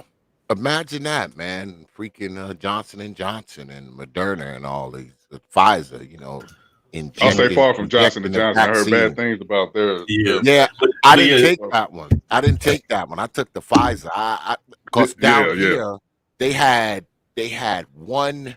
Let me see. They had like 1 million bad doses or some shit happened, man. They had left it out, Mhm. and yeah, they had all kinds of problems down here, man, with that Johnson Johnson stuff, man. I mean, Yeah. all kinds of problems here, all kinds of but problems. just imagine you go to your local grocery store buying like fresh produce and vegetables and stuff, and you eating it thinking that it's just regular, but they actually done slipped the vaccine on you in your vegetables and stuff. Yeah, man. Putting it in bottled water and shit. It ain't like you'll be able to see it. Right. Only thing they got to do is make it so you can't taste it, and they got you. Yeah, they Yep. got But they probably got me. 'Cause I sure drink purified water all day. Bottles. you. Bottled water. Well, at least you ain't gonna catch COVID, man. You already vaxxed up, brother. You good. You are Well, good, I brother. mean, people still take the shot, T.P.O.T, but they still end up getting the COVID. Yeah, man. Yeah, that's And shout out to crazy. T.P.O.T. He said I had to take it for my government job. I didn't get any of the boosters though. Okay. Yeah, I ain't letting them stick me no more, man. I Yeah, just I thought one was enough. Now you got to take like 3 or 4 of these damn shots. It's crazy. Yeah, they got a fourth one now. They got a Yeah. they I heard got a they got a fourth one now. booster, Yep. extra booster. I ain't trying to deal with none of that shit. extra, I ain't, extra booster now. yeah, man. Yeah, man. And I work for myself. I run my own shit, so I ain't gotta answer nobody. Can't nobody make me take it. The only people who made me take it is my damn wife and my daughter and every goddamn body. Oh, I take it, telling me I'm gonna die if I get it and shit. So, I kind of did it mostly to shut them the hell up. To be honest, I did it to shut them the hell up. Uh, Shit. God damn, oh I'm gonna man. take it. Be quiet. Jesus Be quiet. Christ. Stop all that nagging. I got it. Yeah, man. Shut up. Talk about I get it. Fall dead. Anything I would do. But we Yeah, gonna my grandparents, my aunts and them, they just kept on telling me to get this shot. I said, I'm not taking no shots. It came to a point I just ignored everybody calls at this point. I ain't got to talk to y'all. Yeah, man. Yeah, man. I'm fine, man. Wishing Yeah, death that's on the good though. old That's good. man. I don't blame people that's getting the shot though, but I just don't like how people be trying to shame the people that don't want to get the shot neither. Like how they did Kyrie Irving. Stephen A. Yeah. Smith clowning him like, "Why you get the shot? You're an idiot." Like that's messed up. That's his choice. You don't have to take the shot if you don't want to. All you care about is a Yeah. man playing basketball for your entertainment. You don't care about his health like that. Yeah, I mean, I think it should be like the equivalent of the flu shot. I mean, your job isn't going to force you to get a flu shot, so Mm-hmm. don't be forcing people, to get this shot, man. I Right. think it should be treated like that. If you want to get it, you go get it. If you don't want to get it, that's it. Just like the flu shot. Like me, I don't even get a flu shot. I mean, my wife does, but I don't. Man, shit, I don't get no flu shot. I don't get no flu shot. I sure don't. I do not get no flu shot. And I know my black ass done had it, a time or two throughout my life, but I mean, I don't get a flu shot every year. So Shout out to Nick Taylor. He said I cursed my entire family out from my mama on down. Oh man, you hilarious, Nick. You hilarious, bro. Brother Taylor, shout out to Brother Taylor, man. Yeah. But let me go here, man. They talk about creativity, man. They said there's a paradigm shift coming. Technology was seen as the enemy of creativity, and everything that we thought of as emotive and artistic. The new generation of creators are playing with artificial intelligence and augmented reality. They grew up with gaming, social media, and smartphones. These are the new tools. We're seeing a lot of experimentation with how to add sensory layers to online experiences. What started off as very Gen Z trend in gaming, buying skins or digital clothing and digital makeup, is now going to be the norm. With virtual backgrounds, interiors, and realities, virtual calls will become more immersive. So, what do they mean like that? I mean, do you think that the way we do things now, like the way we're here now, right? We're all on this live stream, right? do you think it's gonna be, like the shit you see on Marvel, y'all all it's a hologram of everybody there, inside the room, when you're on a live stream, y'all all gonna be like a hologram of you, and it's gonna I look think like that'll y'all all in the come. same place. I think that'll Yeah. come. That'll come in time. Like me and Tope was saying earlier, that's not going to come. That'll probably be like 30 years, maybe more down the line. But that'll come in time. But like as far as next 10, maybe 20, maybe, but I'm not really. I doubt it. But yeah, that'll come in time. I would say this though. Speaking to the creativity part, I think that was one plus that the pandemic brought was that it forced people to be very creative out than what they normally would have been, under normal circumstances. Because I work at a hospital, right, and I know plenty of nurses and stuff, right, and as soon as COVID hit, man, they was making like masks, like sewing masks and stuff from scratch and stuff. And I knew some nurses, that was making a killing selling masks and stuff at the job, and all that kind of stuff as like a little side business or whatever. And I think, anybody else that had an idea, something creative, what I'm saying, whether it was through social media or whatever, I think, when you got laid off from your job, or, you got put off to work at home, it gave you that extra time to do other things and, work on maybe goals and dreams that you probably didn't have time, or that you didn't make time for, prior to the pandemic. So I think that was one positive thing that came out of the pandemic. Is like, it made people really have to dig deep in their mind and their creative juices to really start flowing for them to make other streams of revenue and income. Do Well, I you, think. do you go ahead, Lady Topaz. Oh, well, I was just gonna say that I think that at least this part, the blending of technology and creativity, I think that'll come quicker than the other stuff because, like you mentioned, this with us just being logged into the same website at the same time is not gonna be enough for the future generations. Like now, I do agree with the article on this part is that the kids now have grown up with this their entire life, so they know the ins and out. We come on here and we still go back to a life where you shut down the technology at the end of the day. They don't. So now everybody that in the past, like we used to be, a sculptor or whatever, now you're going to be doing that not just necessarily with clay, but with different ways like technology, things, that you can do in the virtual world. So yeah, I do agree with the article on this topic. I do think that's something that's going to happen in the next 10, 15 years. And it's kind of already happening now. If you've been playing video games or like even the little games on your phone, there's the option for in-app purchases now. They're already starting that to where you get certain benefits if you dress up your character, or if you go around and you are social with people. That's why Facebook changed over to the metaverse or whatever. Like it's already kind of laying the groundwork. I think that'll happen before some of the other stuff that they're talking about. And that actually, this change will probably necessitate or lay the groundwork for how some of the other stuff would happen. But do you think that, Lady Topaz, that we may be altering reality? Like, for instance, you mentioned in metaverse, right? Facebook is Yeah. now metaverse or meta, whatever they call it. Uh, Do we risk getting lost in this stuff? Like, Yes. do we risk getting lost in this virtual world? Because there's certain things that you can do in the quote unquote virtual world, right? But Hmm. there's also things that you have to do in the real world. I mean, I can get in a virtual car and drive it, but if I really want to go to the store, I have to get in my real car and drive it and go to the store. For So, now.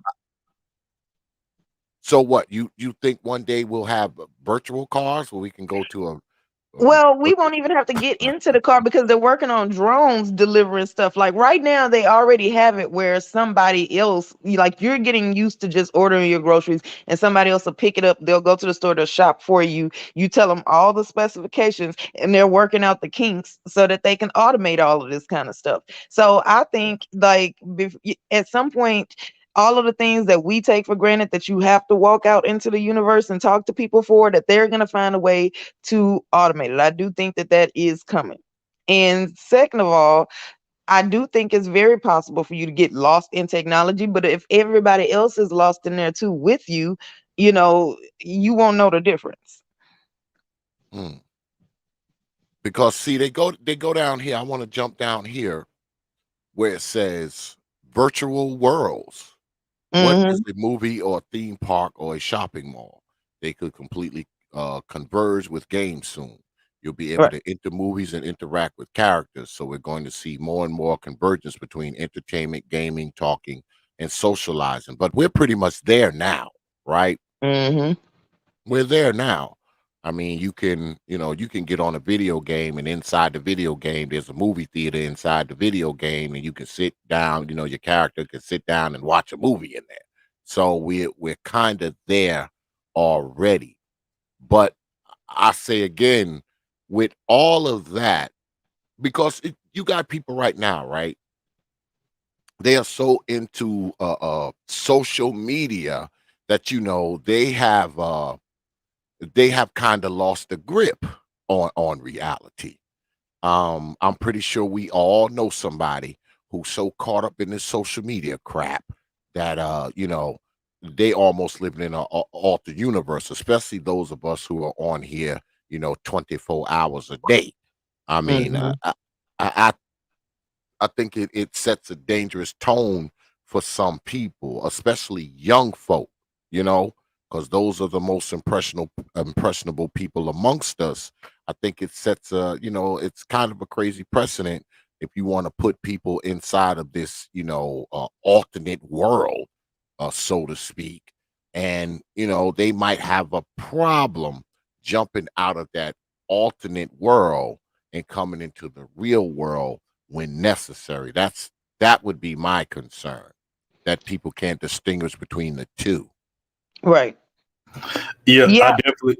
Oh, you got it, fam. You got it, fam. Oh, I was just gonna end with this. Like, that's already a concern. You got people who hadn't been outside for like 2 weeks straight, and then when somebody does come over there and see this, and they finally do get their attention and bring them out of the game or whatever, they do have a hard time adjusting to reality again. So the point I'm making is that as more stuff gets automated, like when I graduated high school, you still had to go into the companies and fill out a paper job application. Now that's almost, there was a time where you could do it either way, but now you can't even go in there and fill out a paper application. You have to do it online. So more and more things are going to be like that, where there is no real world alternative for it anymore. And the more parts of our life that are required to be on the internet and automated, there's going to be less and less reason, less and less motivation for you to ever come out of there. Mm. Yeah, absolutely. I'm gonna say this before I add to what Tupper said. Even like for instance now, like when I pay bills and stuff, right? A lot of times it'd be hard as hell for me to get somebody on the line because all they want to do is put you straight to an automated thing. You can call our voice automated such and such, and it's like, no, I want to speak to a real person, and it's like they make it hell just for you to get a real person on the line. You know what I'm saying? So that's number one, and then number two, to what Topaz was saying, like, yeah, a lot of into what you were saying too, T.P.O.T, a lot of these kids. So the good thing about them growing up with social media and technology at this point, and them being like literally born with it from the time they was born up to now, if they're teenagers or adults, whatever, is that it puts them in a position where they're, ready for the new world as far as from a technological standpoint, to where they know how to work a computer, they know how to work these different programs and whatnot. So that's the good part about it. That's the positive part about it. But the bad part about it is, like y'all was saying, a lot of these kids nowadays, outside of the computer realm or the computer world, they don't want to be social, outside of that. Like it's very rare nowadays that I actually even see little kids go outside. For the most part, they're stuck in the house all day playing video games or, Fortnite, whatever, on some type of video game or just something on a computer. And it's like you gotta like damn near force them outside. Back when I was coming up, we used to be outside most of the day after we got our homework done and study and all that. We would go outside, play sports, play ball, ride our bikes and stuff like that. It's just like normal, regular stuff. And then I would say for me, social media didn't really become a thing until I was like I think like with a freshman in high school. So, even though it was like a new thing, it wasn't like we was dependent on it. You know what I'm saying? We wasn't dependent on it. A lot of these kids are dependent on, the phone, tablets, social media, different apps. You take all of that away, a lot of them feel like they want to like die and they're like miserable and stuff. It's like you could always go outside. It's like they don't, but they're not interested in that. They want to be inside, and like I said, the only way they can really talk to people is if like I know when they play these different video games like Fortnite and stuff, like I know there's a mode where you can have like a headset on and you could talk to like different people across the country and stuff. But that's like really the only way they want to really be sociable. Like when you tell them like go outside face to face and talk to somebody, they like freeze up and they become like nervous or scared or something. It's like damn, it's like, so like it's easy for you to talk to somebody online, but like if somebody in person, like it's like a fear or phobia of like talking to people in real life. And to me, that's where the harm is. That's and sometimes and parents will give an excuse by saying, "Oh, I don't want my kids to be might be kidnapped or might run into a stranger." But your child might be on YouTube or Instagram talking to a stranger, talking to a grown man, thinking it's another child, but it's not. Some old pervert, Exactly. And a lot of these parents don't check on see what their kids be doing on there. They just think they playing the games, just a regular, kitty thing they be doing, but they actually probably interacting with a grown man or grown woman. Yeah. There's plenty of them. At them through the Call of Duty, because they playing Call of Duty and all this kind of foolishness where you can interact with all these people. You got this 40-year-old motherfucker pretending he a 13-year-old and shit, I mean, but this is the thing though, right? Has social media made some people anti-social? Because I saw an experiment one time, right? This was a while ago. And what they did is they took 10 teenagers, right? And they put them in a room. They put these 10 teenagers in a room. And they said, "Oh, you guys just, talk amongst yourselves." And they left out, and, they had cameras on them and all that. And I mean, they were just like sitting in there like, they didn't know what to do, because they didn't let them take their cell phones or none of that shit in there. They just had to actually interact. And they sat them in there for 30 minutes, man. And those kids, man, barely like talk or anything, right? So what they did next was they put 10 kids in a room and they let them take their phones and they told them to get each other's numbers. And let me tell you something. The whole time they was in there, they was just texting each other while they were all in the same room. X, I believe you. I'm going to tell you why. So this happened, I want to say, a little bit before the pandemic, I guess, had became a thing. This is like maybe like 3 months before they announced the pandemic and stuff, right? I remember I had, it was one particular weekend I had off, and, I wanted to treat myself to a nice little dinner. So I went to this steakhouse or whatever, sat at the bar, had a nice little ribeye steak and, some drinks or whatever. So as I'm sitting at the bar across from me, I see this couple, it's a white couple, and they was sitting at the table or whatever with each other, and like I kid you not, kind of similar to what you just said, they were literally sitting at the table across from each other, like probably not even a couple feet from each other, and they had their heads down on their cell phones, and the whole time they was texting each other while they're literally sitting right there in front of each other, when all they had to do was lift their heads up and be like talking to each other. But instead they would head down on their phones texting each other. And how I knew they was texting each other, because you know how if you have your text sound on, it'll make like a little ding sound, little ring sound. Mm-hmm. They kept making this little ring and ding sound back and forth between each other. I'm sitting there, I'm looking at it, I'm like, wait a minute. I'm like, are they texting each other when they're literally sitting across the table from each other? I'm like, this has got to be like the weirdest thing I've ever seen in my life. I'm like, all you got to do is literally pick your head up and look at each other dead in the face. But they some youngsters? These some youngsters, a young couple? They look like they was maybe in their mid-20s, I want to say, like probably mid-20s. But I'm just Like like, if they man, was 18 and 19, I definitely could see that. But if they was over 30, I would have said, no, now they that's look like weird. they look like they was probably like 25, 26s or something like that. But I'm like, man, this is weird, man. I'm like Yeah, y'all yeah, right yeah. in each other's face. Like, why don't y'all just pick y'all heads up? But some people, like, I guess for some people, the preferred method of communication is texting. You know, even like brother said, you could be in the same room or you could be at the same table face to face with a person, but you would rather put your head down on your phone and text them when they literally right there in front of you, which Well, is weird. I play devil's Yeah. advocate because I can remember in school, like if a girl really liked you, she'll be shy to tell you in your face. So she'll write a little note and put in your logger, or might get one of her friends to bring it to you. So it could be like something like that. People will, express themselves differently. Like we could just go up to somebody and let them know what's up, what's going on. But other people, they'll have to text it to you. That's their confidence. That's how they do. I don't know. I don't get it, but that's why I could see them doing it like that. Yeah, I don't. I mean, like I said, I'm not mad at the new technological wave, but I'm also kind of feel like it has crippled a lot of people socially to where people don't want to be in each other's faces no more, don't want to have a face to face conversation. And to me, that's weird because, like I said, I come from the era where you had to still do that. You know what I'm saying? Like, Right. and like I said, social media didn't really become a thing for me until I got into high school. So, but these kids, man, they got all of this stuff in elementary school. You know what I'm saying? So it's like they grew up with this stuff from birth, and it's just crazy. I'm not trying to knock these guys I'm about to say, but shout out to Lemon Pepper. He said YouTube tricking. My first experience seeing that actually was on Fresh and Fit. I don't know if you guys know Fresh and Fit. These YouTubers, they're kind of popular on here, and people was I super just chat them like discovered them over lately. $50 just to ask questions to the women. And I feel like they're doing it because they never had this experience to talk to women they will look at as beautiful. Like this, the only experience of doing this ever. Like they don't do this in real life.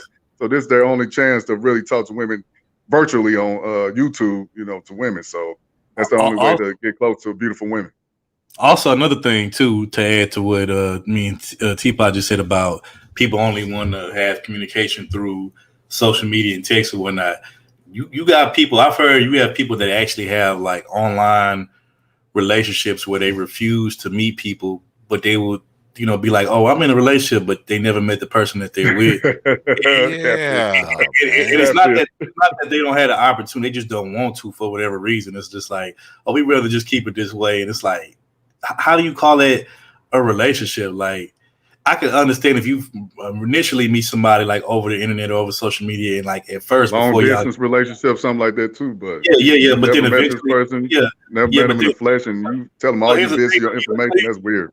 But here's the thing. Usually, most people that meet online and they get together like that, they may start out like at first talking for like a month or so, whatever the case may be. But then eventually, they'll go make plans to meet up with that person in real life. You know what I'm saying? And then it'll become like an official thing. But it's like some people on here, they don't want to do that at all. They just want to keep it online, and it's like that shit is so weird to me. But I mean, like I said, that's just the world that we live in now. So it's crazy. Yeah, how is it? I mean, how is it a relationship if y'all have never met? Like, so if y'all do happen to meet, what y'all gonna do? Y'all both gonna be sitting in a library somewhere on your laptop, and even though y'all right across from each other on the table, y'all gonna be talking through your laptops, like Zoom calling each other, even though y'all both sitting right there. I mean, I don't get it, man. That kind of stuff to me. But I'm an old Negro, so of course, I just think it's ridiculous. But I think that and I was telling Lady Topaz earlier that my bad earlier, Lady Topaz. I didn't know you was down there in the green room. That's Um, okay. I accidentally hit the wrong button, and so I fell off. I just think that I think it's going to have an effect on people because I do believe that it's making some, especially young folks. I think it's making some of them really antisocial.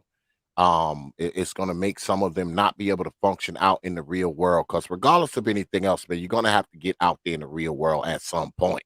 All right, even with all the technology you don't even got to go to the car dealership anymore to buy your car. They'll take it and drop it off in your driveway.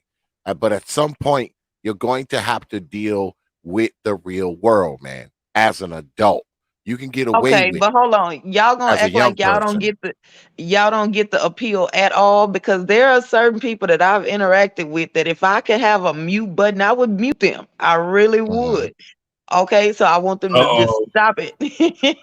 Uh-oh. So we're Uh-oh. not gonna like. I can see why that would. I could understand where they're coming from. However, if there's somebody I don't feel the need to mute, I would want to see them in person. But for a lot of people on that first date, if I could just mute them or eject them out the studio, I would. Well, too So bad. Real would you life doesn't do the work like digital date stuff, Lady Topaz? Would you do like, You you know, know what? I was kind of against it at first, but as I sat there and thought about it and I interacted with more people on a regular basis on here, it's a lot of people that I would boot from the studio or block from the channel on a first date and just get them right on out the way. So I gotta say, I'm not against it. It's easier to reject them online. It's easier to Yeah, reject them and in online. that way, and I blocked them from the channel. So you know what? I was actually watching this movie. So art imitates life, or either life imitates art. But I was watching this movie where there was a remote control that people would have, and so what would happen is if you block somebody with that remote control in real life, they can't see you no more. Like they just see like this fuzzy area. They can't talk to you. You can't hear nothing they saying. And I was like, you know what? That is not a bad idea. It's a couple of people that I would just block real quick. You know what this reminds me of? Everything that we're speaking about right now. Like I said, or like we said, everybody wants to live in this small social media world where, like we all said, they don't want to get out of it. They don't want to, actually go into the real world outside of their comfort of their home, their front door. It kind of reminds me of, y'all remember that movie back in the day? I think, was it called Bubble Boy? Yeah, I remember Bubble Boy. Yep. Yeah, Bubble Boy, where you had this guy living in this bubble, and if he was scared to go outside of the bubble, I guess you could kind of apply the same thing to these times that we're living in. The bubble will be the social media technology realm, and nobody wants to go outside of that bubble, and it's like, they're scared that if they go outside of that bubble, something's going to happen, or maybe they might, get exposed, or somebody might do something to them, whatever the case may be. And it's just like, you can't live life like that, man. Like that's a scary, and it's almost like you imprisoning yourself when you do that. Right. yeah, at But they some don't But point you know any you also gotta different because leave the they've never house. lived on this side. So to them, that's how life has always been. And so what'll happen is they don't know what they're missing. So they'll like, even if they were told that they had to disconnect for like 24 hours and go outside, they really wouldn't know what to do when they got out there. They would literally just be sitting there. And so then they would pick up the phone because the phone has filters on it. The phone has emojis. It has more creative ways to say hi to somebody. So they would like that. They would be used to that. To just say hi to somebody and look at them would be boring. I'm playing Yeah, devil's advocate here. but if you never leave the house, aren't you sentencing yourself to just be alone because you're only going to date over Zoom? You're not going to the store. You're getting your stuff delivered. I mean, you're good. You're sentencing yourself to be alone, right? If you Yeah. think But they your don't only know that interactions, if they've never been anywhere else. So here's the thing, right? So as them growing up, they're in the house with their family, right? They don't Mhm. ever see the point of leaving that house. Now, if they do have to move out, they'll probably move in with friends that they've met that they actually can hang out with. So they don't see it as being alone compared to how we used to be able to make connections with people. So they don't actually experience it that way. They don't know the difference. Mm. And I'll say Yeah, this, that's man. If they correct. like being alone, they happy with it, they ain't bothering nobody, go for it. I ain't got no problem with it. As long as you ain't out here, doing no mass shooting or nothing like that. Hey, go ahead, stay by yourself. Sometimes it's right for people to be by themselves Just too. don't Some order some no people will snap. machine guns online. Don't order no Yeah, machine guns exactly. online. You got a point with that, but like I said, life, you got to have a balance in life. I mean, look, I'm gonna say this. I'm a social person, but now that I'm getting older, now like I don't like physically, like I don't really be out at clubs no more like I used to be. I don't really be at bars like that. I'm more of a homebody person now. But every now and then, yes, I still will go out or whatever. But I'm also not afraid to meet people and talk to people and all that kind of stuff. Like, you know what I'm saying? Like I'm open to that. You know what I'm saying? Even though like as I've gotten older, I've kind of gotten away more and more from that. You know what I'm saying? But I think in life, you just have to have a balance. And to what T.P.O.T was saying, if you never leave the house, if you get your groceries delivered to you, of course, your mail and anything else, and you never like leave outside the house for any reason, any purpose, like that's not even a good thing for your health because I think isn't it they say if you don't get enough like sunlight or whatever, like that can be Yeah. detrimental to your health or whatever. So Yeah, that's not Actually, there's a lot of people who are vitamin D deficient these days. yeah, no, that's not good for your health, So absolutely They not. did a study on it. when I say health, I mean mental and physical. So Yeah. I mean, you just, in the house, you haven't left the house in like 5 years. You just in there. You got this digital girlfriend, y'all been dating across the computer for like 2 years. I mean, to me, that just seems weird to me, man. Just, and you know what? Let me play devil's advocate. I can say this though, like I'd rather somebody doing that than get a sex bot. How about that? People in a relationship with robots. Man, bro, get out of there, bro. Get out of there. I get Like out talking to of somebody there. online that you never met.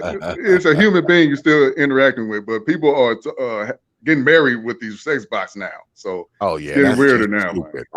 I don't know. I can't even describe how stupid that is. It's Man, to the that's point that. where you got a damn robot and shit. You know what? Two points that I want to add to this conversation right here.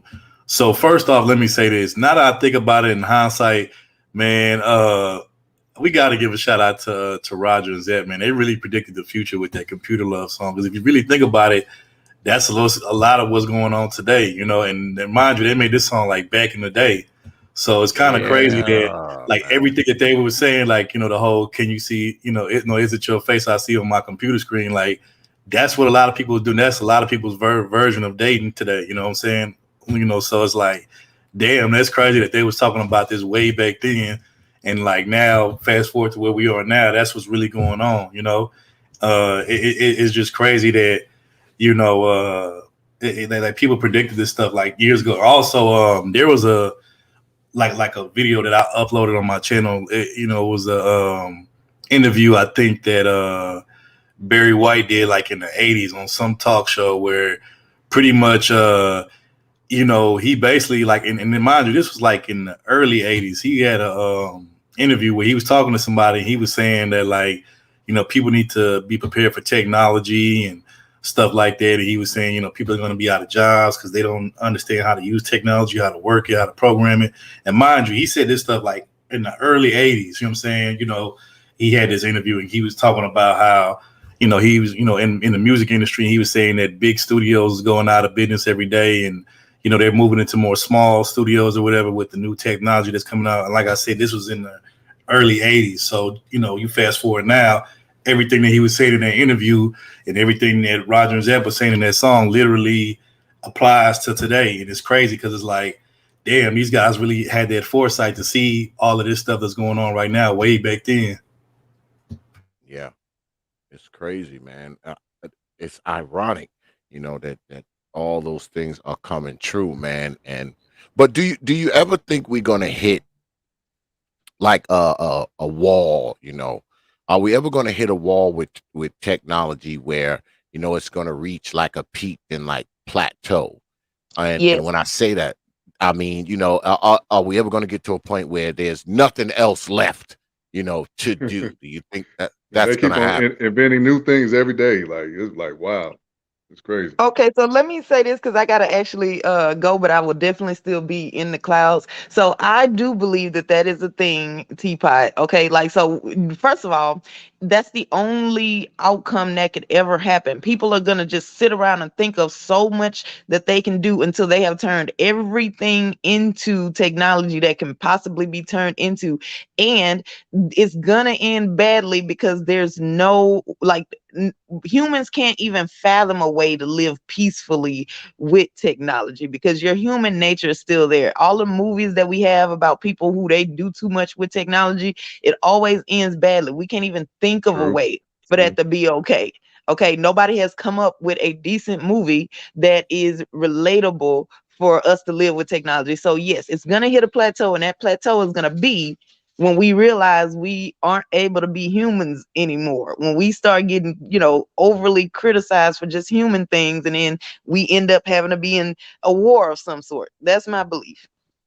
Topaz, you ain't a real woman because you don't come a robotic features and come with different options and shit. So you ain't a real woman. Right. So stuff like that. Like why you can't just, why you don't have an interchangeable whatever, so it's gonna get to that point where now it's just not, I just don't see it ending well. If you See, can't, these if you female can't pay, robots, the I was female about to say, robots, they could do like 10 things at once while you just do one thing every 5 hours. Topaz. Yeah, Topaz. So you know what? So you know what, Topaz? Women of your ilk and your kind are going to be obsolete because you can't do 10 things at one time. And also at the same time, if you cannot change or program the different filters of femininity, that they have in these, bots, you know what? You're not a real woman. If you can't, snap your fingers, if I can't snap my fingers, you change your femininity on command like some robots can, then you're not a real woman, Topaz, and you should be ashamed of yourself. See, and then can y'all imagine what it's gonna be like when y'all get one of them pregnant? Okay, but what happens when y'all get one of them robots pregnant and then your kid come out? Robots get pregnant now. And then, listen, they gonna make it. They're gonna make one, and then your kid come out half robot, half human, and they way stronger than you. Ain't no go to your room, little Timmy. None of that. He be like, "Who you talking to?" And then when he backhand you into like the next street, then you realize your parenting ain't doing what you thought it was supposed to no more. But third one, while you talking about Topaz, you got to compete with Pookie-Bot. Pookie-Bot gonna do a lot of things. What Lady Topaz is saying isn't that far-fetched because guess what? They're creating artificial wounds, right? Yeah, so I heard about that. Yep. How hard would it be to take one of those artificial wounds and put it inside of some artificially intelligent female robot? How Let's not forget about the robo dogs. They got like the little dogs. It's like police dogs, but it's like a robot. You know what I'm saying, and stuff like that. Like, I see them things. They doing backflips. They doing all types of stuff. With them man, that's crazy, man. I'm telling you, like, man, the stuff that's down the road that's to come. It's crazy, man. Like give me some Terminator vibes. Give me Terminator vibes. The options are very unlimited at this point. You know what I'm saying? It's crazy. Well, it's good that we're talking about this. And I know that Lady Topaz, she got to go. I appreciate you coming through, Lady Topaz. Yes, thank y'all so much. I'm going to still be supporting in the clouds, though. Okay. All right. See, I'm going to let you later. Okay. The lady leaving now, so now we can really talk dirty. I'm going to let y'all have all Let's talk about them busty nuns. Let's talk about some busty nuns. Man, y'all ain't shit. We talk some really raunchy shit.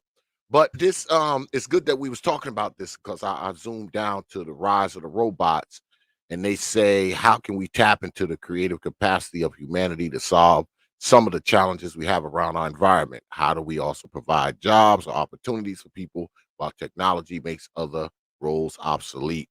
We have the impulses to try to create profits and remove people from jobs. Remember, the biggest cost to do business is labor. Our economies are not set up to handle this. So we need a platform that allows people to contribute and be remunerated for the contribution. We continue to invest in AI solutions. At some point, we are going to build a brain that is smarter than us in every single possible way because we want to make things more efficient. We want to make things more cost effective. That will be our last invention. If we are not cooperating as a species by the time this thing comes, it is likely to remove us from the equation. Is that a thing? I mean, are we going to be able to make these robots that are become self-aware and realize they don't need our asses no more? They can just build more of themselves and just get rid of us. What you mean, like that movie Our Robot with Will Smith? Yeah, the robots turn on. That's what I'm with. I'm with that. Like, I'm not with all this, robots taking over people's jobs, taking people's jobs. Like, we need each other. That's what I thought it was about. But people want that, the cheap way out. They want to, instead of paying their employees, the full amount, they want to do it the cheap way. So they're going to, to get more money. So I'm not with it at all. I'm against it. Yeah, I second everything that Brandon just said. And also, when I was saying that the possibilities and the options are like unlimited at this point, I don't know if y'all heard about this, but it's kind of old news now, but it happened a while ago, probably last year. But did y'all hear that China made a artificial sun? Did y'all hear about that? An artificial sun? Yes, China made an artificial. I don't know, Nick. I'm pretty sure maybe Nick Taylor knows about it, but yeah, China made an artificial sun. It's kind of hard to explain, but if you look it up on YouTube, you can find there's plenty of stories on it. But yeah, they made an artificial sun that supposedly burns hotter than the actual sun, and I'm like, how is that even God possible? damn. You know, but A lot of people trying to play God, man. God ain't gonna like this. It's gonna be judgment day coming soon. So. God ain't gonna like this. But no, y'all don't believe it. Y'all don't believe what I'm saying, man. Go look it up on YouTube, man. It's there. They got tons of video on it, man. It's crazy, you know. The Matrix. Yeah, the Matrix. Sun. So they built it in a laboratory, or what? They were able to make it be outside. Like, I'm not sure if it was in a laboratory. I know they made it somewhere in some building. Like I said, I don't want to sit up in line and say they made it here or there, because you know what I'm saying. All I know is I've seen plenty of stories on it where they actually made like an artificial sun, like with different types of technology or whatever. And like I said, supposedly it burns hotter than the real sun. So it's crazy. Matter of fact, let me see if I can find it. Put the link in the chat. Artificial. All right, Nick Taylor just put in the chat the article. Okay, appreciate you. Shout out to Nick Taylor, man. He always be on it. Appreciate it, LG. But yeah, he know what I'm talking about. So yeah, it's crazy out here, man. People, but I agree with you though, Brandon. Everybody trying to play God, and you know, and to me, that's the part that is like it's bad. Like granted, like I said, all technology isn't all bad, but then to me, when you go past a certain limit, it's like you playing God now at this point. You know what I'm saying? Like, you know, and it's just like, you know, but you know, it is what it is though, you know, and big money corporations are going to get behind it and going to support it. So it's not really too much people can do, you know. So it is what it is at this point. Oh yeah, I definitely do not like them self-driving cars. I don't know why they be falling asleep behind the wheels while the car, you know, take over on the road. I just seen a story today where they said a self-automated Tesla car crashed into a building. I don't know if y'all seen that story, but wow, I seen it earlier. Also, I don't know if you remember this, Brandon, but remember this might have been sometime last year, probably at the end of last year. Remember we did a story when we did you know, our main topics. Remember, we actually did a story about, you know, how like for years everybody's been like, oh, when they gonna come out with flying cars? Remember, we grew up watching. Oh yeah, the Jets. Yep. And when we grew up watching the Jetsons, you know, flying car, be like, oh, cool. Maybe one day in the future we'll get to see flying cars. Well, actually, the prototypes that are already made or being created, it's like a handful of them, and I think they're all in Switzerland, because we did a story. There was a guy from Switzerland. Him and his company been creating them, and they're out in Switzerland. I think he demonstrated that you could fly up in the air for like maybe, is it like 45 minutes to an hour, and then land back on land and drive the car or whatever. And I think those prototype cars are like, if you want to buy them, they're like, so like $2 million for one, or something like $2 million or something like that. You know, but yeah, you know, those, you know, they're coming. I don't think they've perfected them yet, but they probably another 10, 20 years, it'll be perfected though. So, hey, I don't mean to sound racist, but I just hope Asian people don't get a hand of those flying cars. They do not need to be driving those. Stay on the road. Get out of there, bro. Get out of there. Please. I love my Asian people. I'm not racist, but I'm just saying, stay on the road. Y'all barely can do that. Don't fly. We don't need y'all up in the sky neither. Ride a bike. Ride a bike. You ain't shit. You go get this street flag. Well, do you brothers believe that you know, sometime in the future that you know, technology or robots or, you know, artificial intelligence will be able to merge with people? Will we see cyborgs? You know, will we see people with bionic arms and bionic eyes and, you know, motherfucker, half human, half, you know, robot? Will we see that kind of shit? I mean, they making them already. They got those things looking like straight humans. Like, you'll think this is a human being, but it's a robot, android, whatever you want to call it. So yeah, they already making them. Yeah. So if you mess around and your hand get cut off, they just gonna give you a robotic hand. Robotic hand, right? You know, works within conjunction with your nerves and everything else, because that's what they're trying to go. That's what they're trying to go for eventually, right? You know, they want to be able to make quote unquote super soldiers and all that kind of crap, Mhm. right?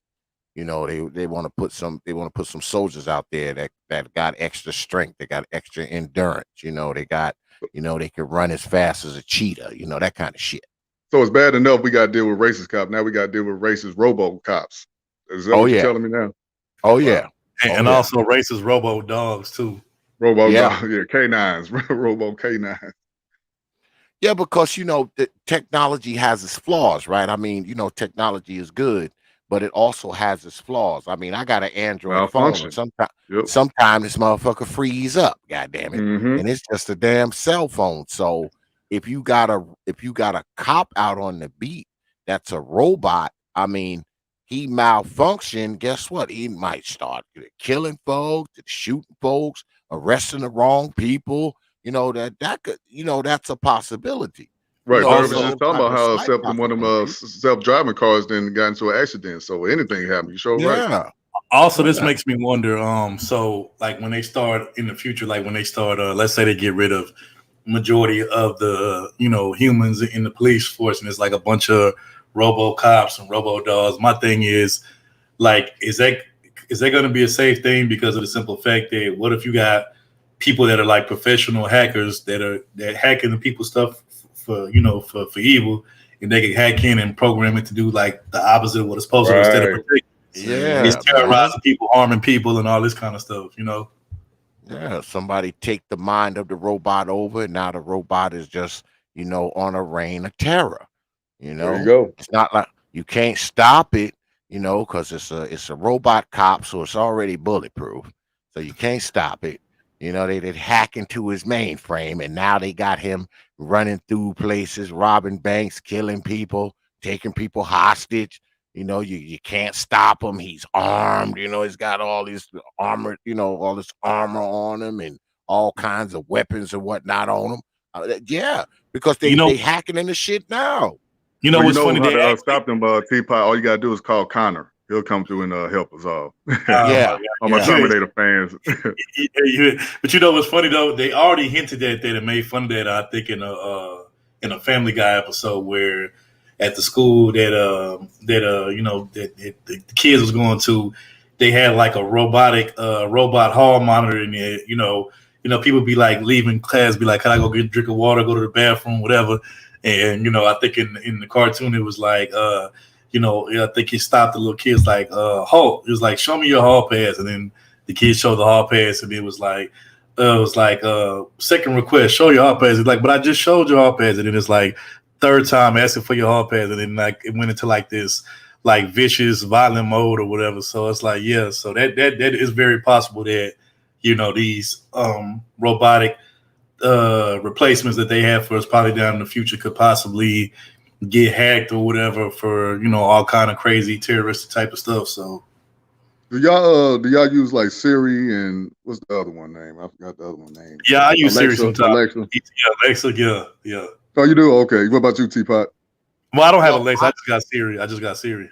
I Okay. don't use it, but my wife does. I Oh, she kind do. of stay away from my wife. She uses it all the time. Yeah, Me, people I'm be having like, conversations with them things. Like I just yeah, can't do it. I just get up and turn my music. If I want to change it to another track, I ain't got to say Siri, change it to such and such.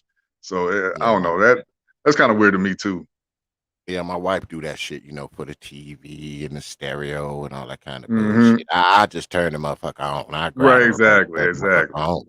I don't need this damn thing to turn the TV on for me and shit. I'd rather do it myself. Um, Yeah.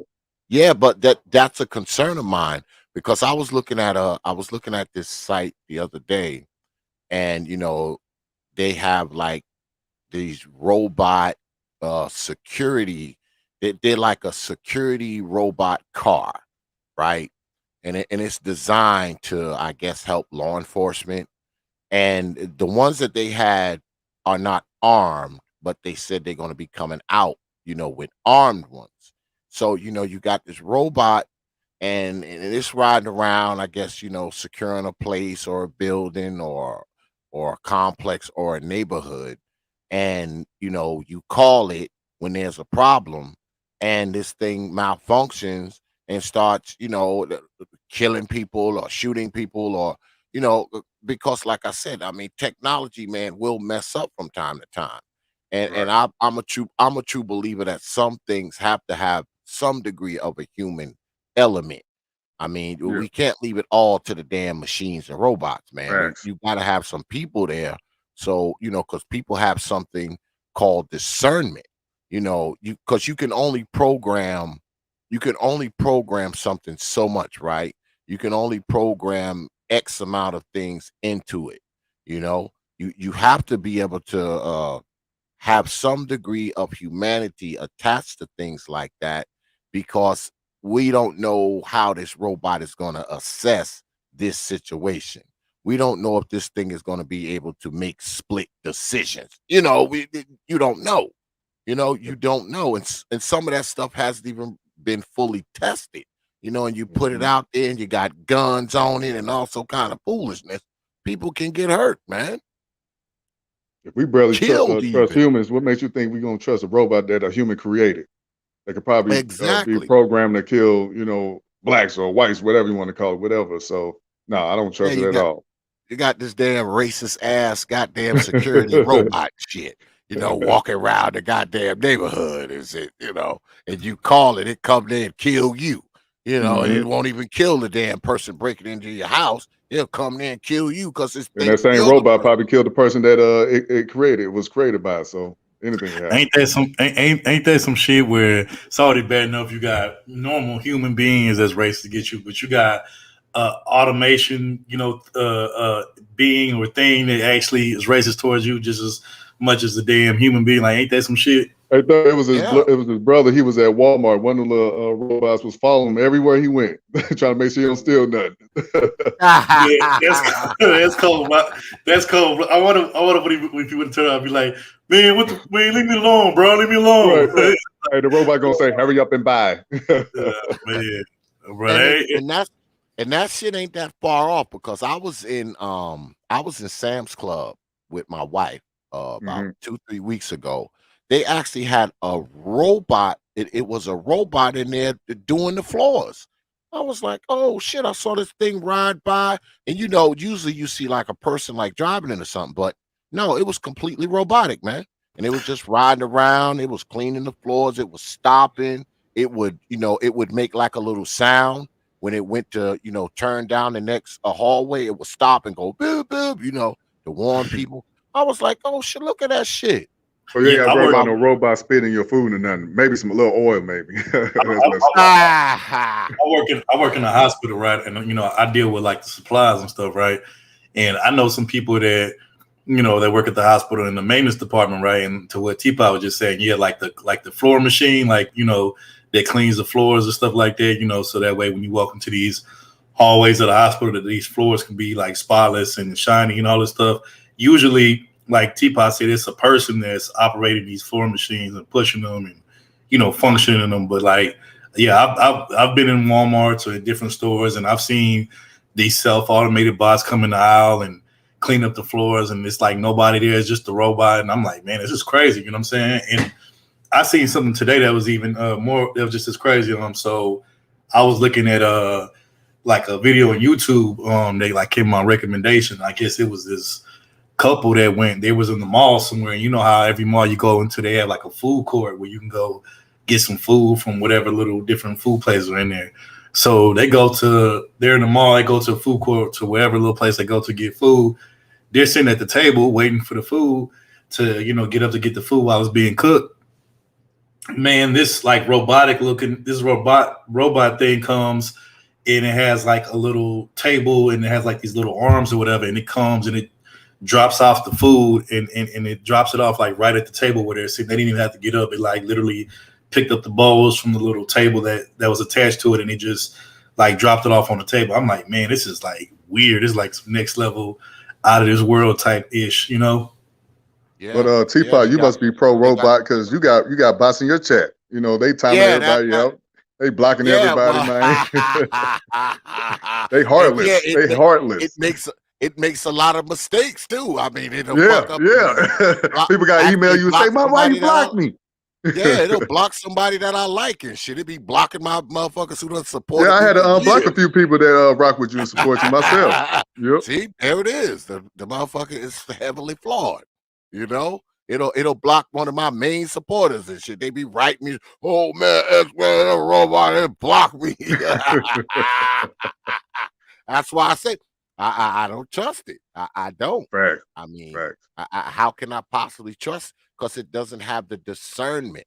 You know, it doesn't have the T.P.O.T's discernment that bots. a Shout out to person New. has. He said T.P.O.T's bots. Yeah. But since we're like just going out there all the way out there with this whole technological stuff, do you think it'll ever get to a point in the future where you'll have like a robotic army? Like it won't be too many like people actually like having to go join the army because it'll all be like robot, soldiers and all that type of stuff. I think we could get there if they got a fully functioning robot that they can trust out there to do battle. I mean, why not? Why not?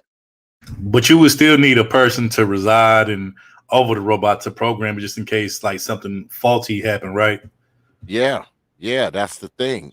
You would have there would have to be some degree of humanity involved with it to oversee it because you're going to need the human being to provide the discernment, to make sure it's shooting at soldiers and not civilians.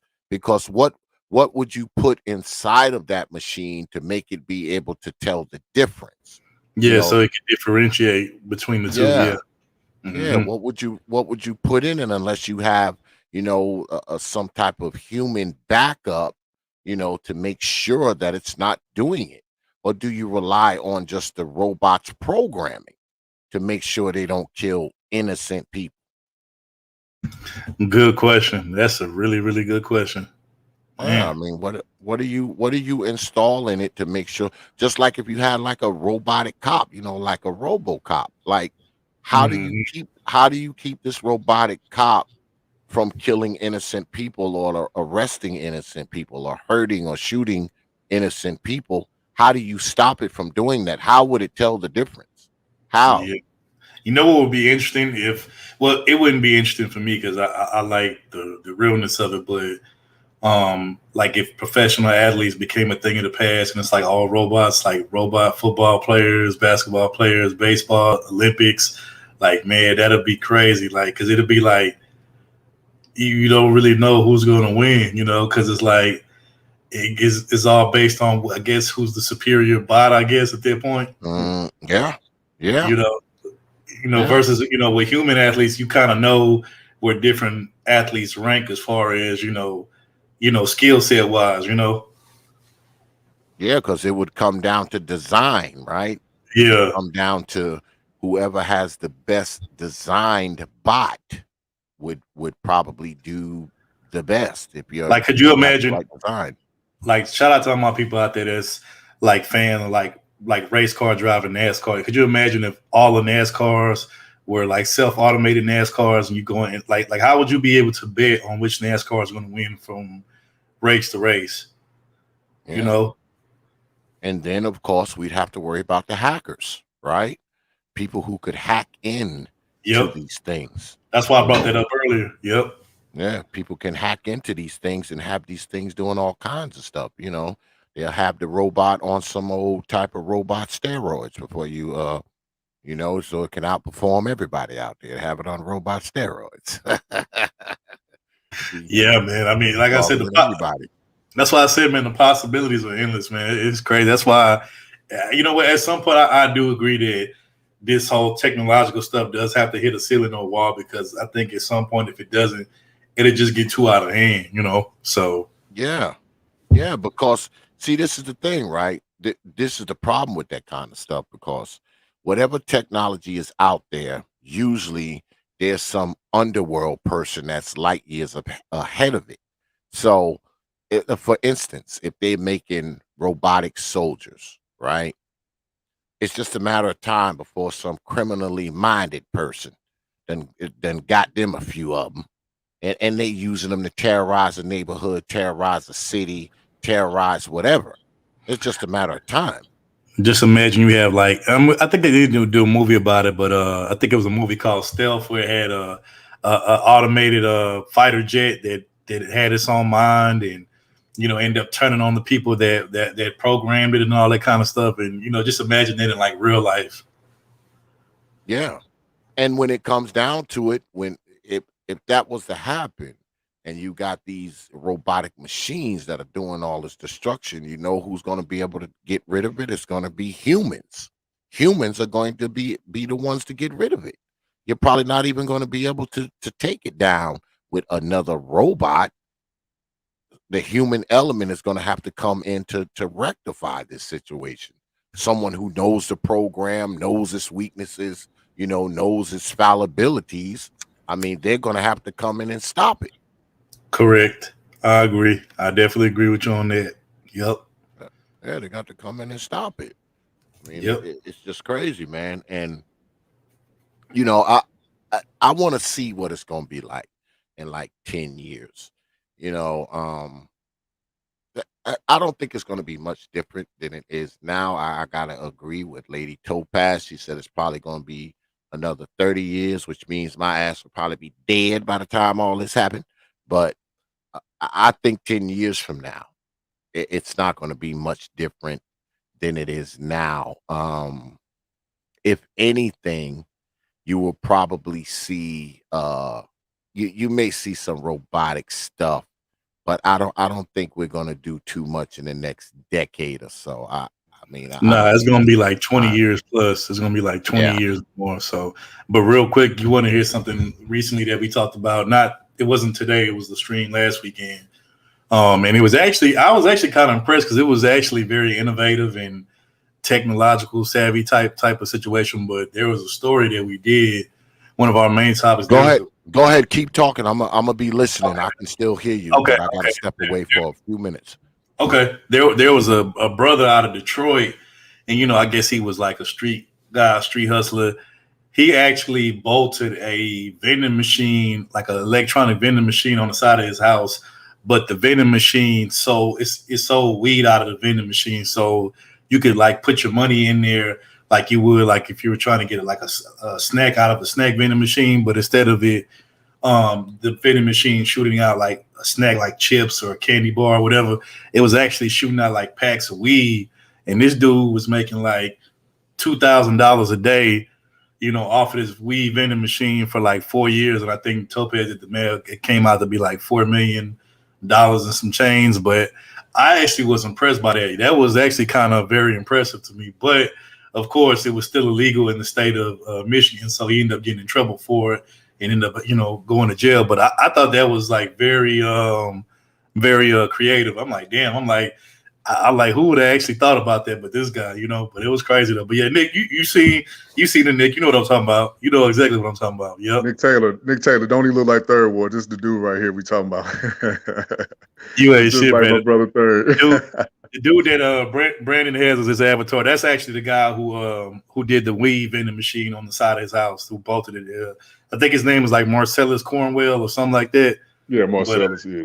Yeah, Marcellus Cornwell. But shout out to Nick Taylor. He said he saw it, yeah, but you know what I'm talking about. But yeah, that's crazy though. Like it's like Lemon Pepper said my dog Third out on buying. No, this Fifth Ward Dominican. That's my name, y'all. Fifth Ward Dominican. I saw that. I was like, who the hell is this damn dude, man? Yeah, I was running late. I didn't mean to come in here with that. I was like, damn, I was running late, so I had to hit the link and change it up later. Brandon has his avatar right now. That's the guy who did it. But yeah, this dude literally, this Marcellus Cornwell dude out of Detroit, he bolted a vending machine on the side of his house, but instead of shooting out like some candy bar, some chips, like a snack, it shot out like packs of weed. And depending on the dollar amount that you put in, that depended on how many packs of weed it was going to shoot out the vending machine. And like I said, he was making about $2,000 a day for like 4 years. And I think Topaz did the math. It would end up coming out to like $4 million in 4 years or something. But yeah, that's crazy. That was kind of impressive to me. But it was still legal in the state of Michigan, so he still ended up having to go. No, it was a creative way, but my only problem was that minors could get easy access to the drugs, so that's why I was against it. Yeah, true. Because the vending machine doesn't discriminate. Whoever put money in there, Exactly. you're gonna shoot that. You're gonna shoot that stick icky out, no matter who Stick put the money icky. in there. Yeah, the stick icky coming out. The vending machine isn't able to logicalize or differentiate, Yeah, or yeah, or have yeah, no discernment cap. of who to serve Yeah, weed to, who not to. yeah. So Everybody from 5 to 50 can get that stick icky chronic out yeah, of there. Mhm. Yeah, there is like that. that's crazy. Just imagine you just going up to the side of somebody's house, you just putting in a $20, $50 bid, and it shoots out this pack of weed, and then you just grab it and go. Like, man, that's crazy. Yeah, that was pretty creative, but and you know that that's coming, right? Because weed is getting legal all over the place, so that's coming, right? Yeah, You're so gonna see all of those you see those. dispensaries, all of those legal dispensary stores, they're gonna steal that idea. You're gonna be able to go up in there, put $50, 100, or whatever, however much weed you want. You're gonna be able to just slide a dollar bill up in there. It's gonna shoot out whatever amount for the dollar amount that you put in there. So yeah, they're gonna steal that idea, Back in the guys. days, they used to Yeah. have that for cigarettes. Back in the days, Yep. I forgot how they Yep. did it, but yeah, it was like a vending machine. You get your cigarettes and go about your business. Yeah. You can Yep. put anything in a vending machine, man. You just gotta have it set up the right way, just like you can get food and soda and all sorts of kind of crap. Hey, I think the brother got a good plan. He's got a future. He's got a future, I mean, man. I And really don't see it happening once you because get out of they real strict. jail, that is. They real strict on like people showing their IDs for get cigarettes and liquor. Like you could obviously tell that this person's like over 50, and they still got to show a goddamn ID. That's the rules Yeah. at Walgreens or Walmart somewhere. And you know what? Let me give another shout out to Nick Taylor. I know he's down there in my state. He's in Texas now, but if I'm not mistaken, I could have sworn I heard the brother say that he's originally from the Michigan area, and I've actually met quite a few people from Michigan, Detroit, Saginaw, other places. And I would say this: a lot of people from Detroit or just Michigan, period, they are very creative when it comes to like how to make money. Even if they like some street cats, they're very creative, innovative. So yeah, but that situation right there with the weed vending machine, that like I said, I never seen or heard of no stuff like that. So that was definitely interesting to see that. So Yeah, he's got a future whenever he get out of jail. He might be out already though. He might be out. I'm pretty he sure they said, took him shout out out. to Nick Taylor. He says there were cigarette vending machines in the clubs and in the barracks in the army. Yeah, Yep. yeah. Next to the Yeah. jukebox. Yeah. I He said remember. next to the jukebox. Yeah, Nick, trust me, I was listening, bro. I remember you saying that you was from Michigan. I wanted to say Detroit, but I just wanted to make sure. But yeah, salute to you though. Yeah, man. I mean, the thing, my problem with some of this technology is that number one, it can't distinguish. Just like with the brother who had the weed vending machine. I mean, any old kid could have just walked up there and Right, put some right. money in there. Even if he like 10 years old, he walked right away from there with a big old sack of chronic. Um, those things, is the things that concern me. Because can these machines distinguish? Can they Mhm. distinguish between a child, an adult, an innocent person, a criminal? That's the thing. Because one thing about the human beings, well, most of us, we have discernment, right? I mean, if you're a police officer and you come up on the block and you see, 5 and 6 year old kids, running up and down the street, you're not going to assume that they're one of the criminals and start shooting at them. The robot may do that. It all depends. It may faulty programming or it blow a chip or something. Somebody that hacked into it. So that's mainly my concern, man, when it comes to some of this technological stuff. Because right now we're dealing with the problems of technology, like we spoke about earlier. You have these young kids, they online, they playing these games, and you got people that's 40 years old, interacting with these kids and grooming them and doing all this kind of nonsense. Because I've seen many of stories, man, where you got these teenage girls, they go off and go meet some guy that's like 40 years old and they like 14, so technology comes with its problems because what technology does is it takes a lot of the human element out of it. So over technology, you can be anybody, you can convince people of anything, you can do anything. So I think we need to be careful. We have to be careful with technology because it makes us complicit, right? Like we were saying earlier, we used to see children running around outside playing ball and doing all this kind of stuff. Now they just all in the house looking at a screen. They Yep. all in the house playing on a phone and all this kind of stuff. Even the little kids. You know, it ain't even just like it's teenagers, man. You got kids that's 6, 7, 8, 9. They got a damn iPhone. Like, you know, and I think it desensitizes us to being able to socialize, man. And that's part of the human experience, right? Being able to socialize with other people and talk to people and know how to deal with people. You know, once human beings are mostly antisocial, I think we have a problem because what happens when the lights go out? What happens when the tower goes down?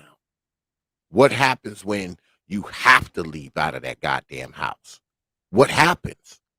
I mean, at some point you got to If you don't have unplug. survival skills, the computer ain't gonna save your Yes, life. If an intruder exactly. kick down your door or something, what you gonna do? Yeah. What you gonna do? Text somebody in the next room and say, yo, it's a burglar in the house. You know, I Mhm. mean, I don't know. What you gonna make a Skype call?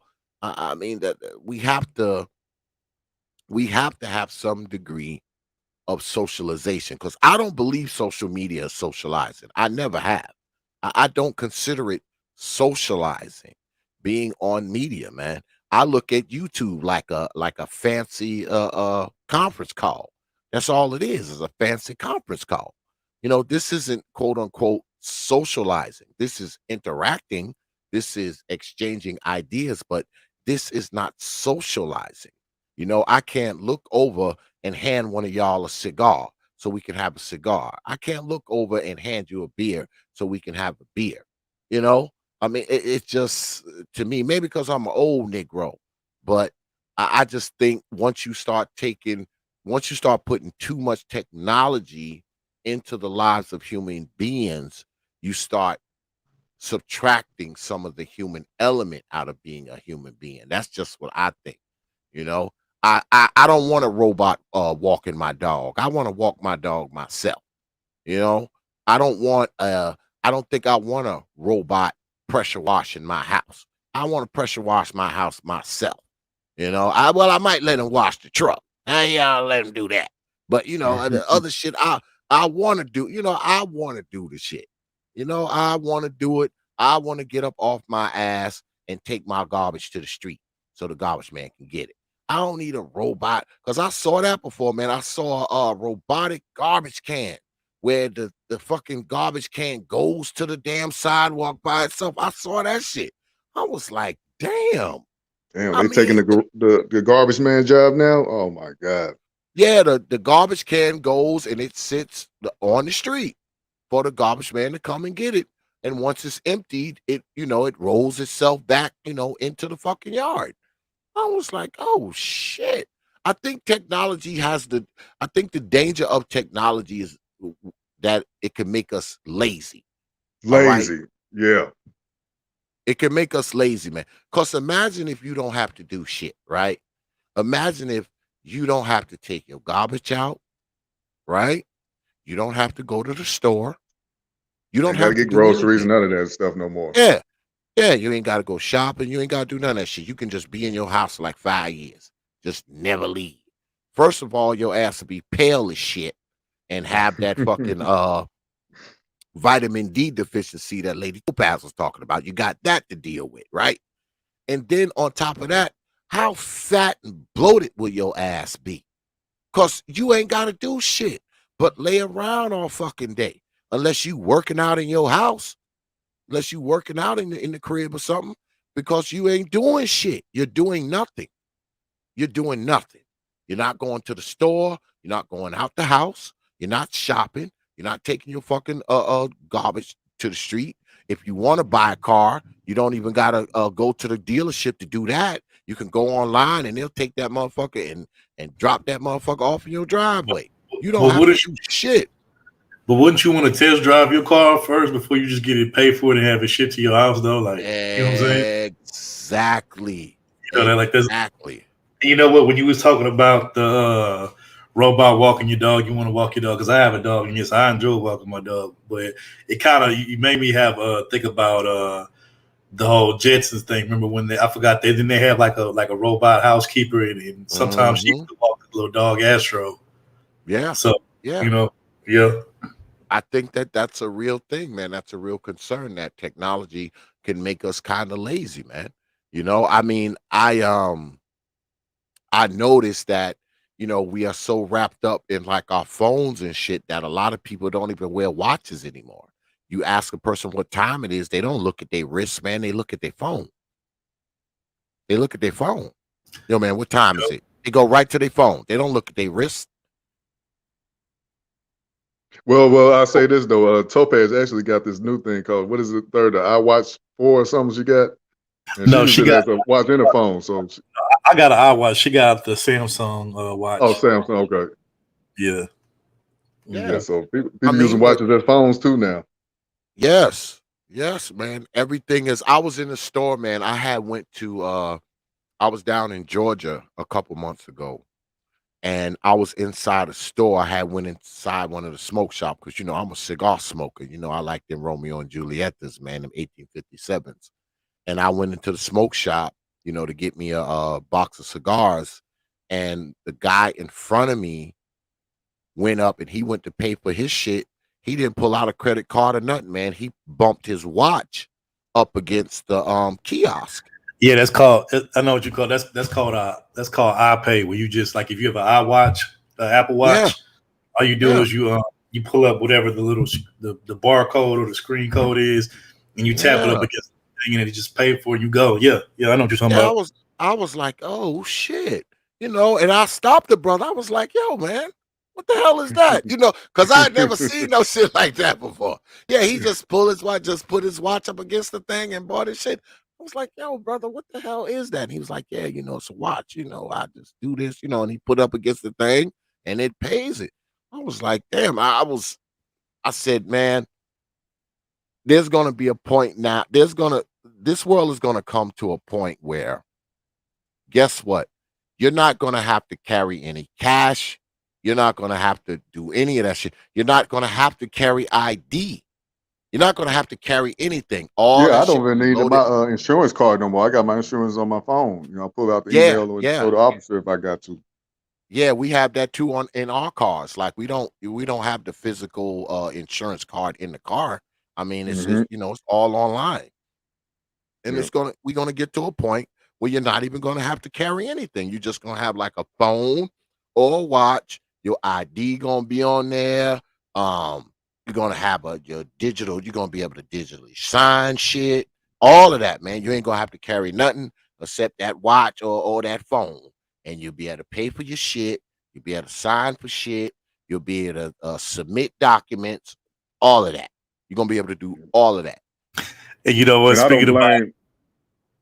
Speaking about people not looking at their wrists no more to tell time when they watch, they looking at their phone. Shout out to Nick Taylor once again. He petty. He said in the chat, I like when folks ask me what time it is so I can show off my Rolex Submariner.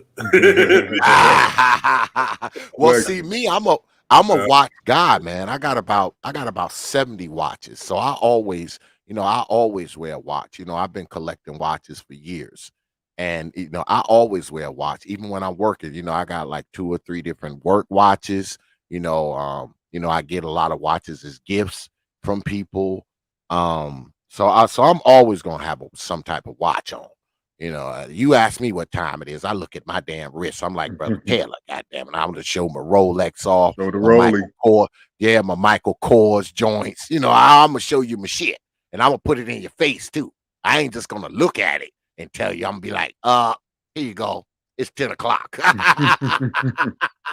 Speaking I'm of Nick like, brother Taylor, Taylor, shit, man. he also said, I don't want anyone picking my groceries. They ain't gonna pick the right steak, pack of catfish, spare ribs, and veggies. So yeah, I'm with you on that because I actually saw a picture. It was somebody in the bathroom, and dude took a picture of the dude. I guess he was sitting on the toilet to handle his business, but he had one of them Uber Eats bags on the floor, on bathroom floor, public bathroom floor. So you do not want to trust people with your food at all, man. So You never know what bullshit. they do with these your groceries or none of that. Motherfucking they taking a shit with Yeah. your Exactly. order sitting on the bathroom floor. Plus, Man. like he said, I mean, you know, if you ordering you know, like vegetables and fruit and shit, you know, because I know when I go in the store, you know, I want to check those tomatoes, I want to check those peppers. You don't know what if those people are checking them, or you know, they might have dropped them on the floor. You don't know any of that. You're trusting their judgment to pick your produce and all that shit, you know. So you're actually relying on someone else's judgment. That's why I said, man, this technology shit, man, gonna make us fucking lazy. We're too lazy to check our own shit. We're too lazy to check our own vegetables and produce and shit like that, man. It's gonna make us fucking lazy, man. I'm telling you, this will make us lazy. Shit, it already has though. To a degree, it already has. I mean, just look around, you know. Yeah, man. I So, mean, it's yeah. just. But yeah, man. I appreciate y'all coming through tonight, man. I guess we're gonna go ahead and wrap this up. We at like 2:30 and 35 seconds right now. I always, man, I always enjoy it when y'all come down here, man. You know, it's always a good night, man. It's always a good stream, man. We always talk about some good shit, man. You know, and I appreciate y'all taking the time, man, to come down here, man, and holler at me, man. I do, man. Oh, No. no problem, man. We always try to make time for you, even if it may not be. You know, I know you had asked us to do another interview with you a while ago, but you know that time it just wasn't the right time. But you know, anytime you ask us, we'll get back with you, even if it's at a later date. But anytime you ask us, you know we're here, man. You always showing us love from day one Always. and Yeah, supported man, us. I appreciate that. So I anything appreciate we can do to, you know what I'm saying, to work with you, man, we appreciate it. Yeah, man. Y'all my folks, man. And like I said, man, I like what y'all doing down there, man. I do, man. I like the show, man. I can't catch y'all live all the time because y'all go live with my ass out somewhere sweating. But you know, I do try to listen in when I Sometimes can, you be man. having a big show coming up, you know, a debate on Saturdays too. So sometimes we miss your Yeah, shows, yeah, but yeah. we got to catch the replay ourselves. Yeah. Yeah, because Saturday I do the usually on Saturdays I'm doing the ridiculous race game. You know, I have a bunch of people up there from different races and shit. And I like doing those shows, man, because That's a it be dope giving me, idea. It's fun and entertaining to watch that. You know yeah, what? man. Brother. I think me and Brandon, we would like to see more Becky on Beckery effery. If that is somewhere going forward, man. That'll be great, man. Because Oh, it's always good White to see Woman other people. Wars, White Yeah, Woman Wars. it's Done at always good to that. see. It's always good to We see. need a part two. We need a part two of that. Yeah, because it's always good to see other people. Because you know the word on the We street see is that black it's women fight all day on Black YouTube. We tired of seeing them. We want to see yeah, some because you different. know they always say, oh, it's only black people that do all this stuff, but it's like no, other people do it too. We just probably don't be around when they do it, but yeah, other people do it too. You know, Well, so it was good you to see know, that. well, old X will bring it to you, man. X will bring it to you now. It's I gonna have all bring it to kinds. you. He gonna Yeah, bring it to you. I have all kinds of shit going on down here, man. You know, T.P.O.T, we do a lot of things, man. I do a lot of things down here. That's what people don't understand. The name of the channel is the Prophet of Thought series. It is a series of things. You're going to see black shit, white shit, current events, these old mamas, all kinds of shit you're going to see down here. This is T.P.O.T is never going to be a one-trick pony. I got like 20 different series on here. So, you know, there's never going to be a time where I'm only doing one thing. And trust me, the White Woman Wars will be coming back. Trust that shit. It's going to be there is going to be another White Woman War. Because I knew that was a good idea. I knew it was. Everybody get your snacks and your drinks ready. Yeah, man. It's coming back probably within the next T.P.O.T couple notice weeks. that we don't never see SKC when the white women go at it. We don't never see him. But for some reason, he be around when the sisters go at it, man. He be around. Get out of here. I'd be like SYSBM, this y'all queens? This y'all queens? Yeah, but the brother Supreme, that's my boy, man. He be in the chat, you know, he be in the chat because see what it is. See, this is the thing. I mean that particular debate. Well, with all the debates, those debates come to me. I mean, I don't seek them out. Right. People write me and be like, X, I want to debate, this person. That's usually how it goes. I mean, I don't, they ask me, they say, hey, I want to debate this person. Only thing I do is reach out to the person and set it up. I mean, those debates come my way. I don't go looking for them. And that just happened to be one that came my way. So of course Mm-hmm. I was gonna fucking host it. Absolutely, I'm gonna host this motherfucker. Oh, I want to debate this person on your channel. Sure. When you want to Mm-hmm. do it. Yeah, just like anybody else, man. This is an equal opportunity place here. I don't care what color you are. I don't care if you're white or blue or Asian or Latin. I don't care what color you Be careful. are. Y'all They're gonna call you coons. Be careful. well, they can go ahead and call me that. They can go ahead and call me a coon. Cause see, what I do is this, right? As a black man, like I said earlier, I'm one of those people where I treat people based on how they treat me, There you not go. based That's on right. not based on what they look like, whether they white, black, a man, woman. I mean, all that shit to me is just bullshit. All right. I'm too old for that shit. I'm a grandfather. All right. I got 6 fucking grandkids. All right. And 3 of them biracial. Okay. So I think it would be very hypocritical of me and disingenuous of me to try to judge people on their fucking color or Oh their yeah. gender or it would be because I have 3 biracial grandchildren, man. 3 biracial grandchildren. So, I mean, the whole race thing, I'm never gonna put a whole lot of weight on a person's race. I put a lot of weight on a person's personality, their fucking character. That's what I put a lot of weight on. All right. I'm Mm-hmm. not gonna assume you're a good person just because you're black. Just like I'm not gonna assume you're a good person just because you're white, Latino, Asian, or Martian.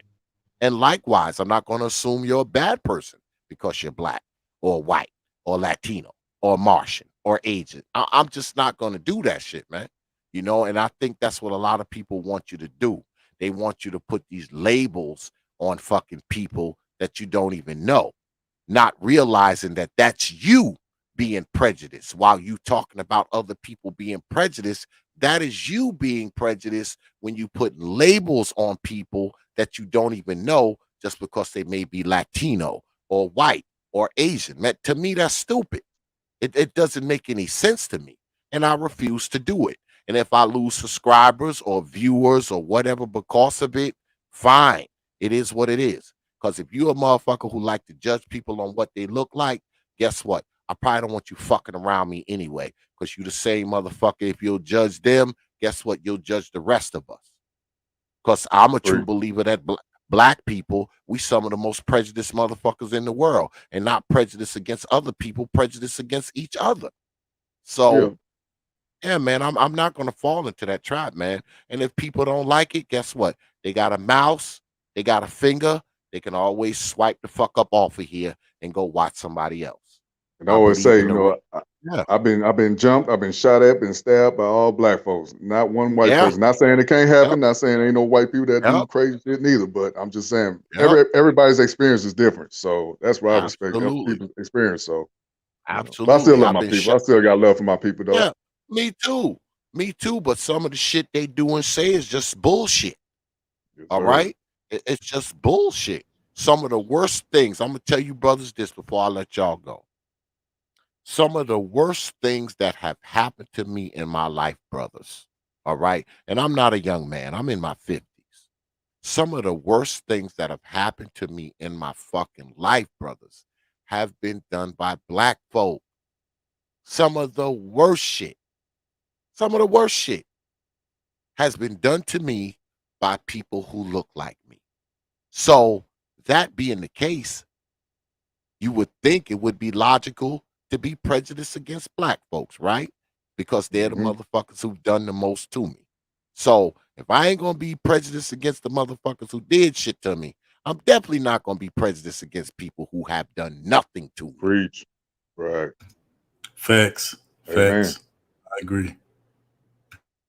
But yeah, man, once again, brothers, man, I appreciate y'all, man. And like I said, man, I peep it in on y'all, man, when I can.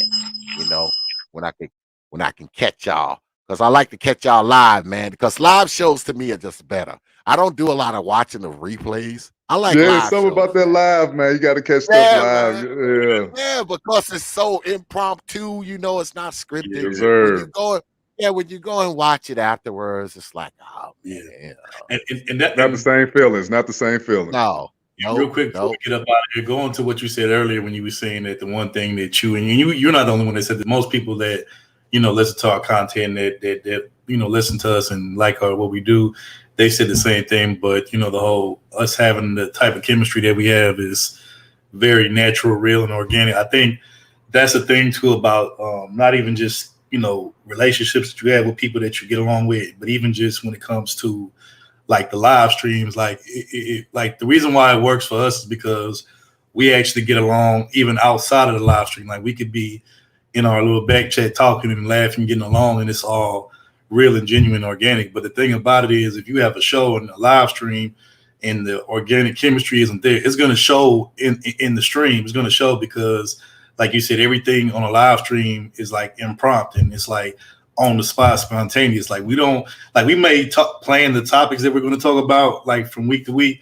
but we don't plan on how we're going to go about talking about it. Hell, we don't even know what each of us are going to say on the topic because we all have our different opinions on how we look at these topics or whatever. So all we talk about is, okay, we're going to talk about this week, this topic, that topic, and then we talk about maybe the order that we want to put it in. But we don't sit up there and plan, oh, I'm gonna say this and you're gonna say that. Like, no, it's all it's just off the top of the head. Is spontaneous, and that's what I think makes our show and anybody else that has a similar format a great show is that it's all organic and it's just fresh and it's like it's not planned, it's just on the spot. And if the chemistry Yeah, is there, it's good, it's going to show it in the live stream.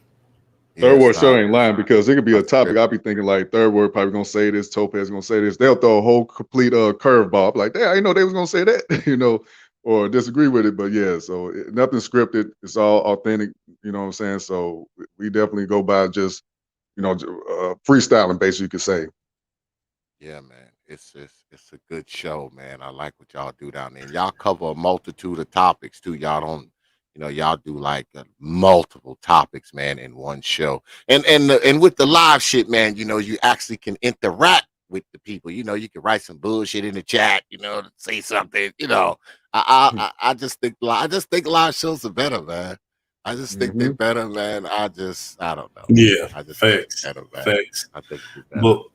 But once again, Brother X, we appreciate the generous support and you just reaching out to us from time to time. Still wanting to interview us here and there. I'm saying Oh yeah. periodically. We really appreciate the support and love, and that's why we try to show you the same love till we come over here, watch whatever you're talking about, and all that type of stuff. So we appreciate it, man. We really do, and Yep, we're yep. definitely looking forward to seeing what you have planned in the future on the channel. And Oh So my yeah. apologies for Oh running yeah. late too. My bad about that too.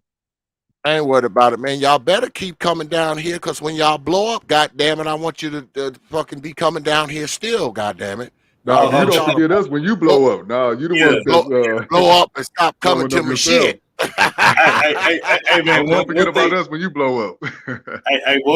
The one thing about us, Brother X, that you'll never have to worry about, man, whether we blow up or whatever, man, we always gonna remember the ones that remembered us and looked out for us. We're not gonna act like we brand new just because we didn't made it to a higher level of subscribers or supporters. Like, nah, we're not like that. You know what I'm saying? It don't matter if you're a day one supporter or a new supporter. If you support us, hey man, we rocking with you. So Yeah, I appreciate it, man. I appreciate it, brothers, man. Y'all always gonna have my support, man. Like I said, I peep in on y'all, man, when I can, man. So y'all come on Saturday, man. That's a tough day, for me. But when I can, man, I come down there and holler at y'all, man. I'm gonna yeah, try to come down there and get on the panel and talk some shit. yeah, man. One day, I can knock off early enough. Give the fam our best wishes, you know what I'm saying? And like I said, much success Absolutely. to the channel. And like I said, we're definitely interested in seeing what you have going forward, So Yeah, man. Peep in on me next week, man. We're gonna have a good one next week, man, because the ridiculous race game is coming back, and I'm okay, definitely gonna have some some white folks, Asians, and Latinos on there next week. Okay, So. man. Can't wait. Man. I can't wait, man. All right, much love to Yeah, you. man. Love to you, man. Peace, brothers. Peace, Peace. man. Peace, everybody. Chat. Yeah, salute to everybody coming through. Appreciate y'all too, man. All right, man. Peace, my brothers. Y'all get on down there, man, and check out my folks, man, down there at For the Record TV. Y'all see it in the chat, Negroes. Yeah, those my folks right there, man. I fucks with For the Record, man. Yeah, I fucks with them, man. You know, I've been fucking with them ever since they were something else. They was for the something I done forgot. You know, but they still hanging in there, man. It used to be 5 of them at one time. Brother Kenny Conjo, I don't know. I guess he just decided not to be in the group no more. Damn, I meant to ask him about that when they was here too. You know, Brother Kenny Conjo, that's my dude too. Yeah, man, get on down there and check them out, man. Their channel's growing, man. You know, their channel's growing, and like I said, man, they got real good energy amongst each other, man. And you know, I had to congratulate them on that.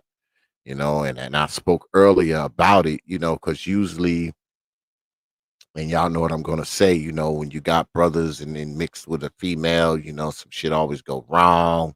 You know, the fucking woman might do some bullshit, you know, or they might fuck around and say something that the female don't like, and the next thing you know, she done quit or some shit like that. But they still hanging in there, man. They get along well too. You know, that's one thing about them, man. They don't just have good chemistry, man. They have synergy. You know, they have synergy, and I know y'all know what that is. You know, they have really good synergy down there, man. And it's funny down there, man. They be doing some funny shit. I know brother Third Ward, he does like some sports talk and shit down there. You know, he have like clips from games and shit. He be commentating over that shit. You know, they do all kinds of shit down there, man. Yeah. Yeah, and it's really grown up too, man. It ain't a bunch of bullshit down there. All right. It ain't a bunch of bullshit, man. The shit is actually really grown up, you know? Really grown up stuff, man. It's a good show, man. Y'all need to get on down there, man, and check it out, man. The link is in the chat. Go down there, man. Subscribe. You know, go ahead and hit the subscribe button and check out my folks, man, at For the Record TV, man. You won't be disappointed. You will not be disappointed.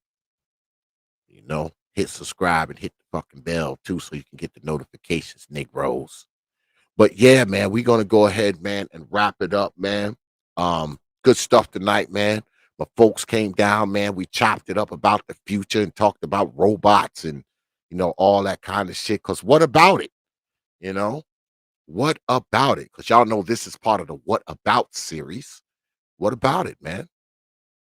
What about this technology, man? You know, is it gonna help us or hurt us, man, in the long run? You know, is it gonna make us lazy? Is it gonna make us freaking not want to do shit? Is it gonna take over and make us obsolete? Imagine that. Could technology take over and make us obsolete? Make us the damn slaves and have us begging for our lives and shit. You know? You never know, man. You never know. Shoot, they were talking about one of those self-driving cars crashed into a fucking building and shit. Like, you know, you have all this technological stuff, man, but guess what, man? These machines, they don't have discernment, man. That's one thing that human beings have that machines don't. They have discernment. And I don't think discernment can be fully programmed into something, especially when you're talking about something that uh, uh, you're using it as a technological or mechanical or robotic human. There's no way it's going to have the exact same discernment as said human. That's like virtually impossible to achieve.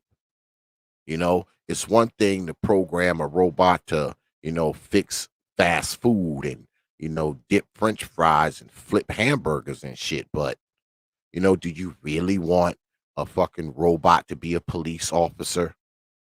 Do you really want a robot to be a school teacher? or a jail guard or a nurse? Do you really want a robot to be that? Do you really want this damn mechanical thing that's programmed babysitting your children,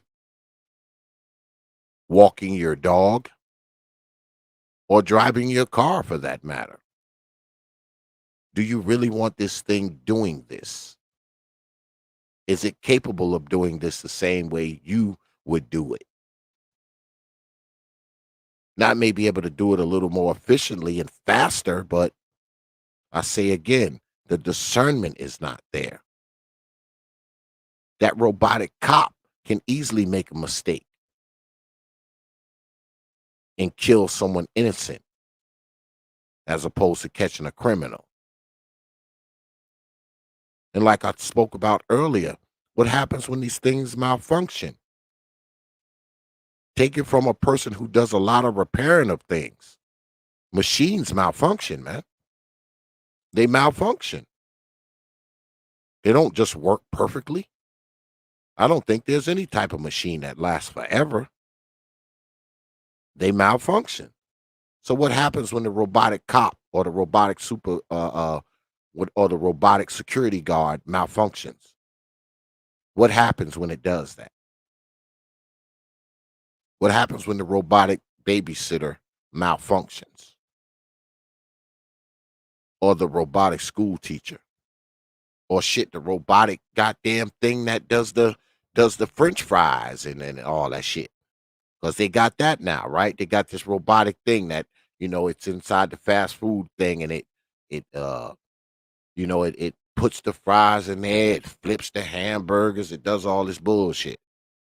What happens if that malfunctions? Starts a fire in the fucking place. What happens when this stuff malfunctions? But one thing I will say though, if you have all this technology, it's going to keep a lot of people in jobs because somebody's going to have to fix these things when they break down, right? Somebody's going to have to fix them unless you can program one to fix the broken ones. I had spoke about this before, man. I had talked about artificial intelligence being able to replace humans in certain positions. Can you program a robot to build a house? Can you program a robot to fix a car? Now, I know you can program a robot to build the car, but can the robot replace an alternator? Can it replace a starter? Can a robot do that? And if it can, is that all it can do? Because I'm pretty sure you can program it to replace the most difficult starters, right? Because anybody who knows anything about mechanicking, some starters are easy to replace, and some, goddamn it, you got to damn near take the whole engine apart to get the fucking starter, right?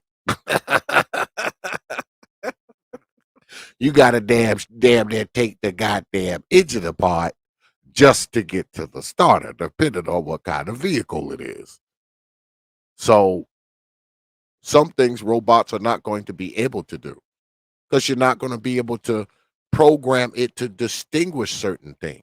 You're not going to be able to program it to distinguish certain bolts. You're not going to be able to program it to grab a fucking a 5/8, then a 10 millimeter, then a 5/16, then a half inch, then a 15 millimeter. You're not going to be able to program it to do all that shit. You're not. Take it from me, somebody who fucks with tools all day long. On any given day, I probably use at least 30 different types of tools on any given day. Can you program the robot to do that? To grab those different wrenches for those different bolts? Can you program that engine? Can you program the robot to know the difference between a crowbar and a pry bar? Can you program that engine to be able to distinguish a torque bit from a T-square? Can you program the robot to do that?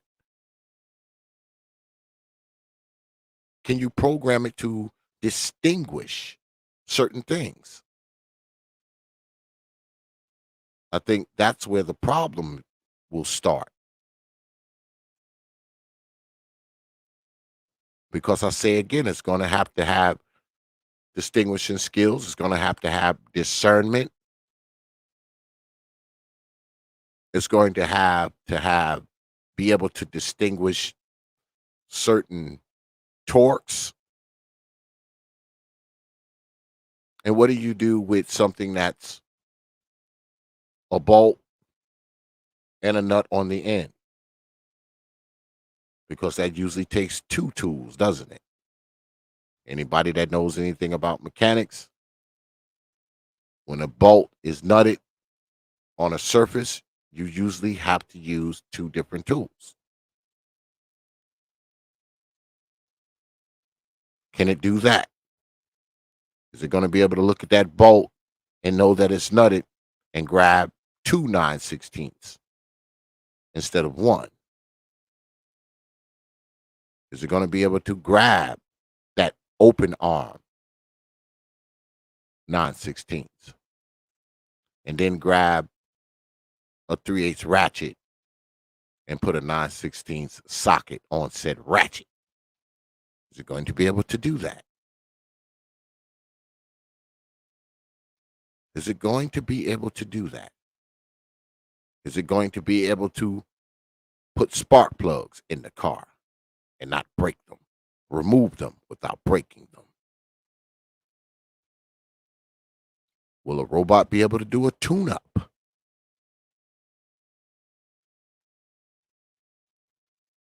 I don't think so. We definitely not there now, and I don't think we'll get there. I don't think we'll get there. And I don't think no robot's a better motherfucking mechanic than me. I don't care what kind of fucking robot you got. You put that motherfucker next to me, I'll embarrass your fucking robot on any kind of fucking engine, on any type of fucking hydraulic system. You put me up against your fucking robot, I will embarrass your fucking robot. Yeah. Oh, shout out to brother Bitcoin for the Cash App. I appreciate that, my brother. Appreciate that Cash App, brother Bitcoin. You get this.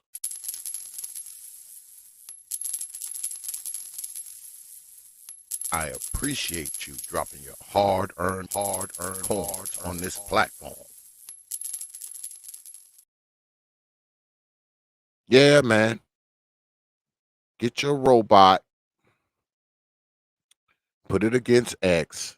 I will fucking embarrass your robot. I'll embarrass that motherfucker, is what I'll do. Because your robot is not going to be able to make the distinctions that I'm going to be able to make. It's not. You're going to have to put some serious programming into it. Now, it may be able to work longer than me because it don't have to eat or sleep, take a dump, or take a leak. But it's not going to be able to do the things I can do. Because if you are able to program it to do a specific task and use specific tools, that's going to be the cap of it. That's all it's going to be able to do.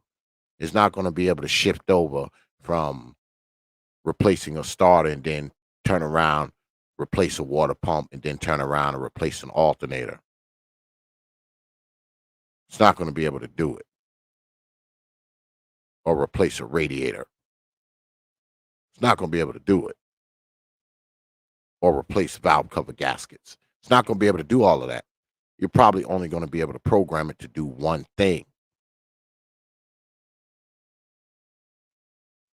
And some of those things I don't think you'll be able to program it to do because there's too many details. There's too many details. And if you do program it to change an alternator, it's only going to be able to change an alternator in one kind of car. That's it. You ain't going to be able to program it to change alternators in Fords, in Oldsmobiles, in Chevys, and Hondas. It's not going to be able to do it. But I can.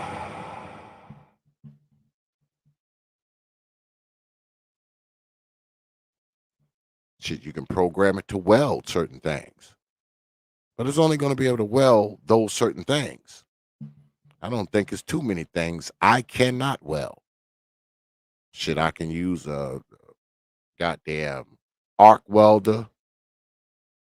Shit, TIG weld. All of that. Yeah. Yeah.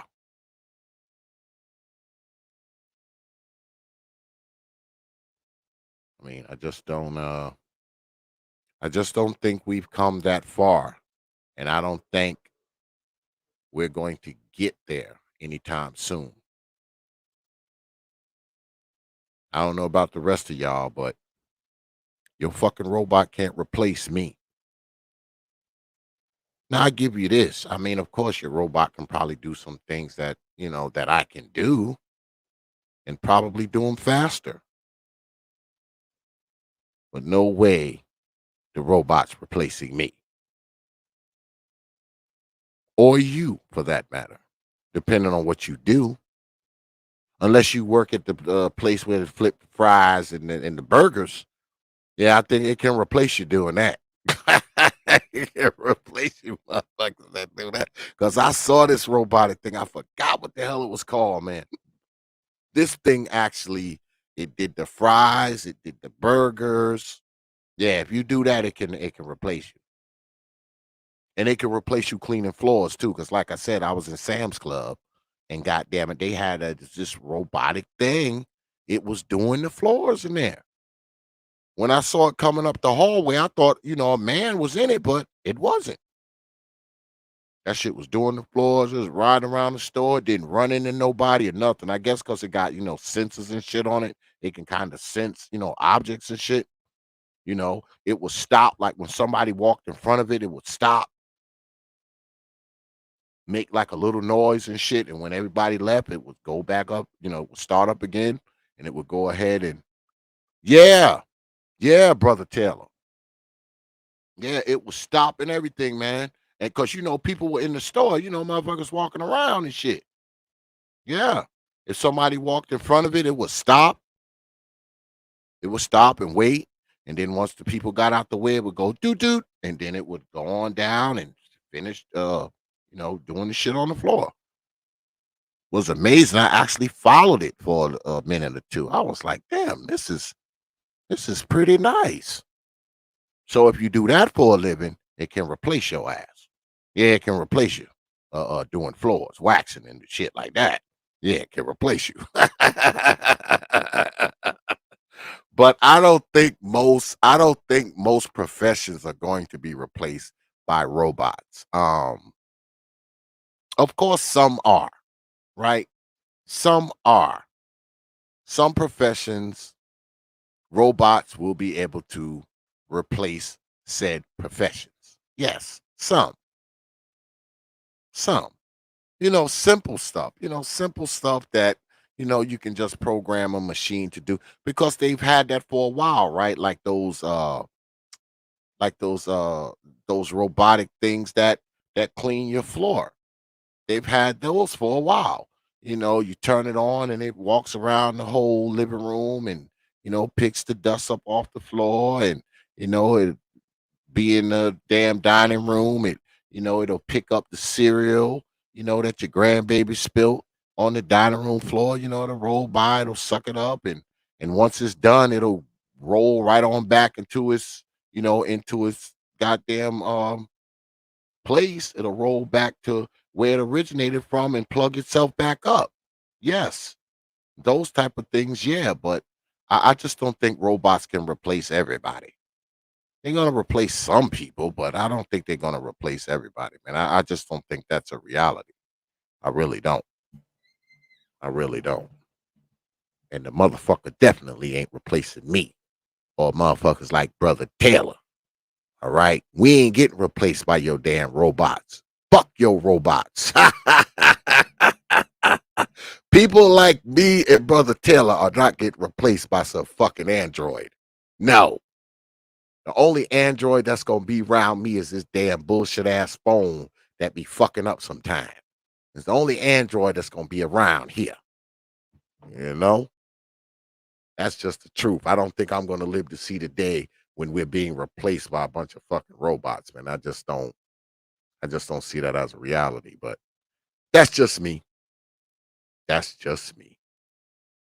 But anyway, we're gonna go ahead, man, and get on up out of here, man. But before we go, I gotta hit y'all in the head with T.P.O.T's programming notes. Yeah, it's time for programming notes. Because we only got one show booked for next week. Of course, we're going to be doing the ridiculous race game, of course, on Saturday. But I haven't really booked everybody. I only got like 2 people that's booked so far. And I don't have anything going on Thursday. So I don't even know if we're going to do anything on Thursday or not. I don't know yet. But what I do know is that we do have this here debate going down. And that's going to be Wednesday night because my brother BMT is coming through. And him and brother Cool Kamasi will be debating, were our heroes a benefit to us? Yeah, that's what's going on, man. It ought to be a good one. It ought to be real hotepi. I believe Cool Kamasi is on the side of, I believe he's on the side of the heroes. Our heroes were not a benefit to us. And brother BMT, of course, is on the other side saying that our heroes were. So that's going down 9:30 p.m. Eastern time right here on the T.P.O.T YouTube page. You Negroes know. Yeah, so that's what we got lined up so far.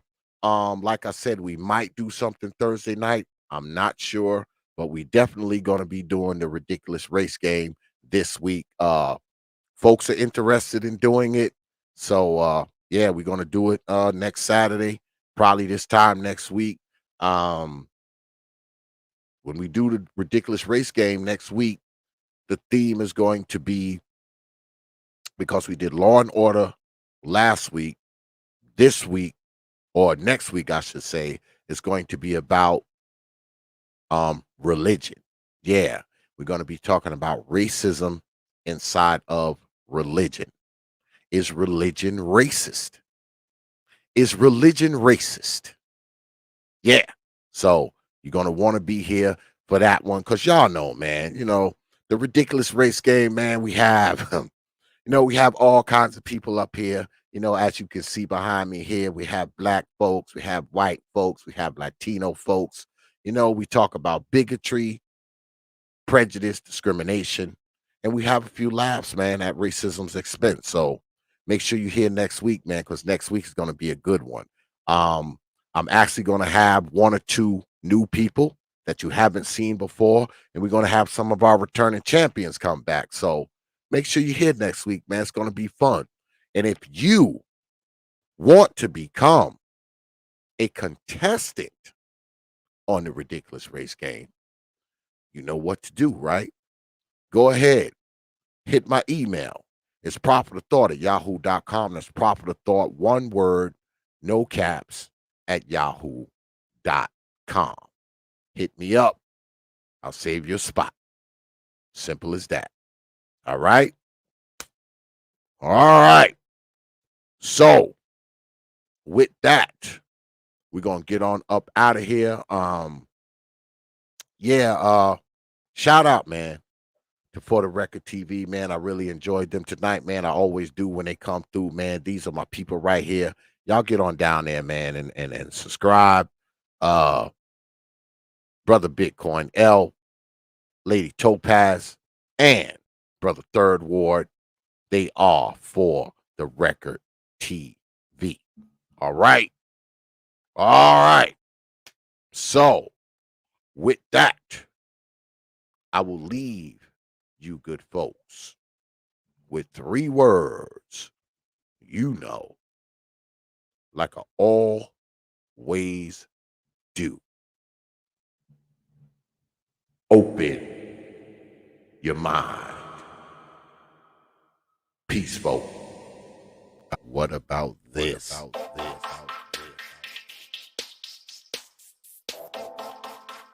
What about that?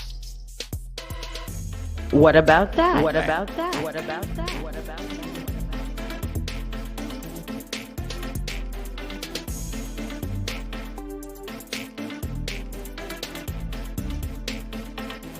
What about this? What about this? What about this? What about this?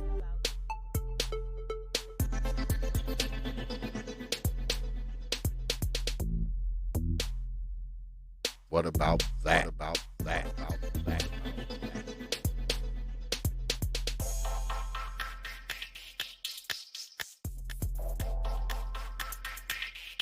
What about this?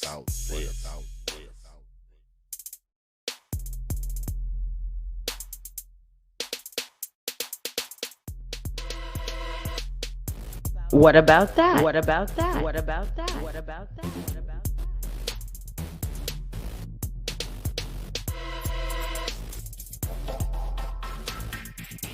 What about this? What about this? What about this?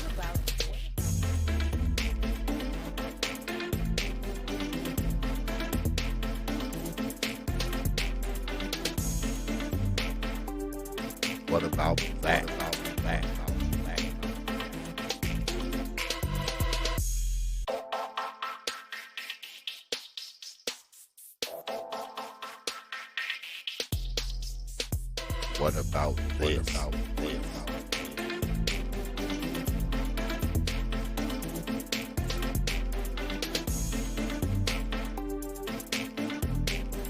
What about that? What about this? What about that? What about that? What about that? What about that?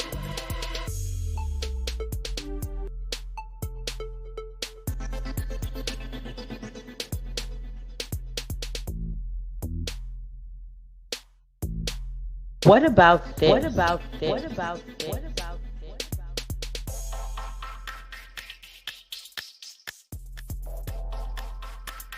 What about that? What about that?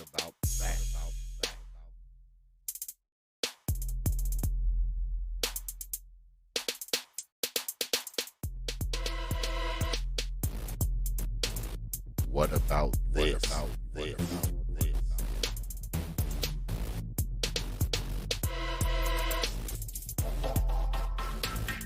What about that? What about that? What about that?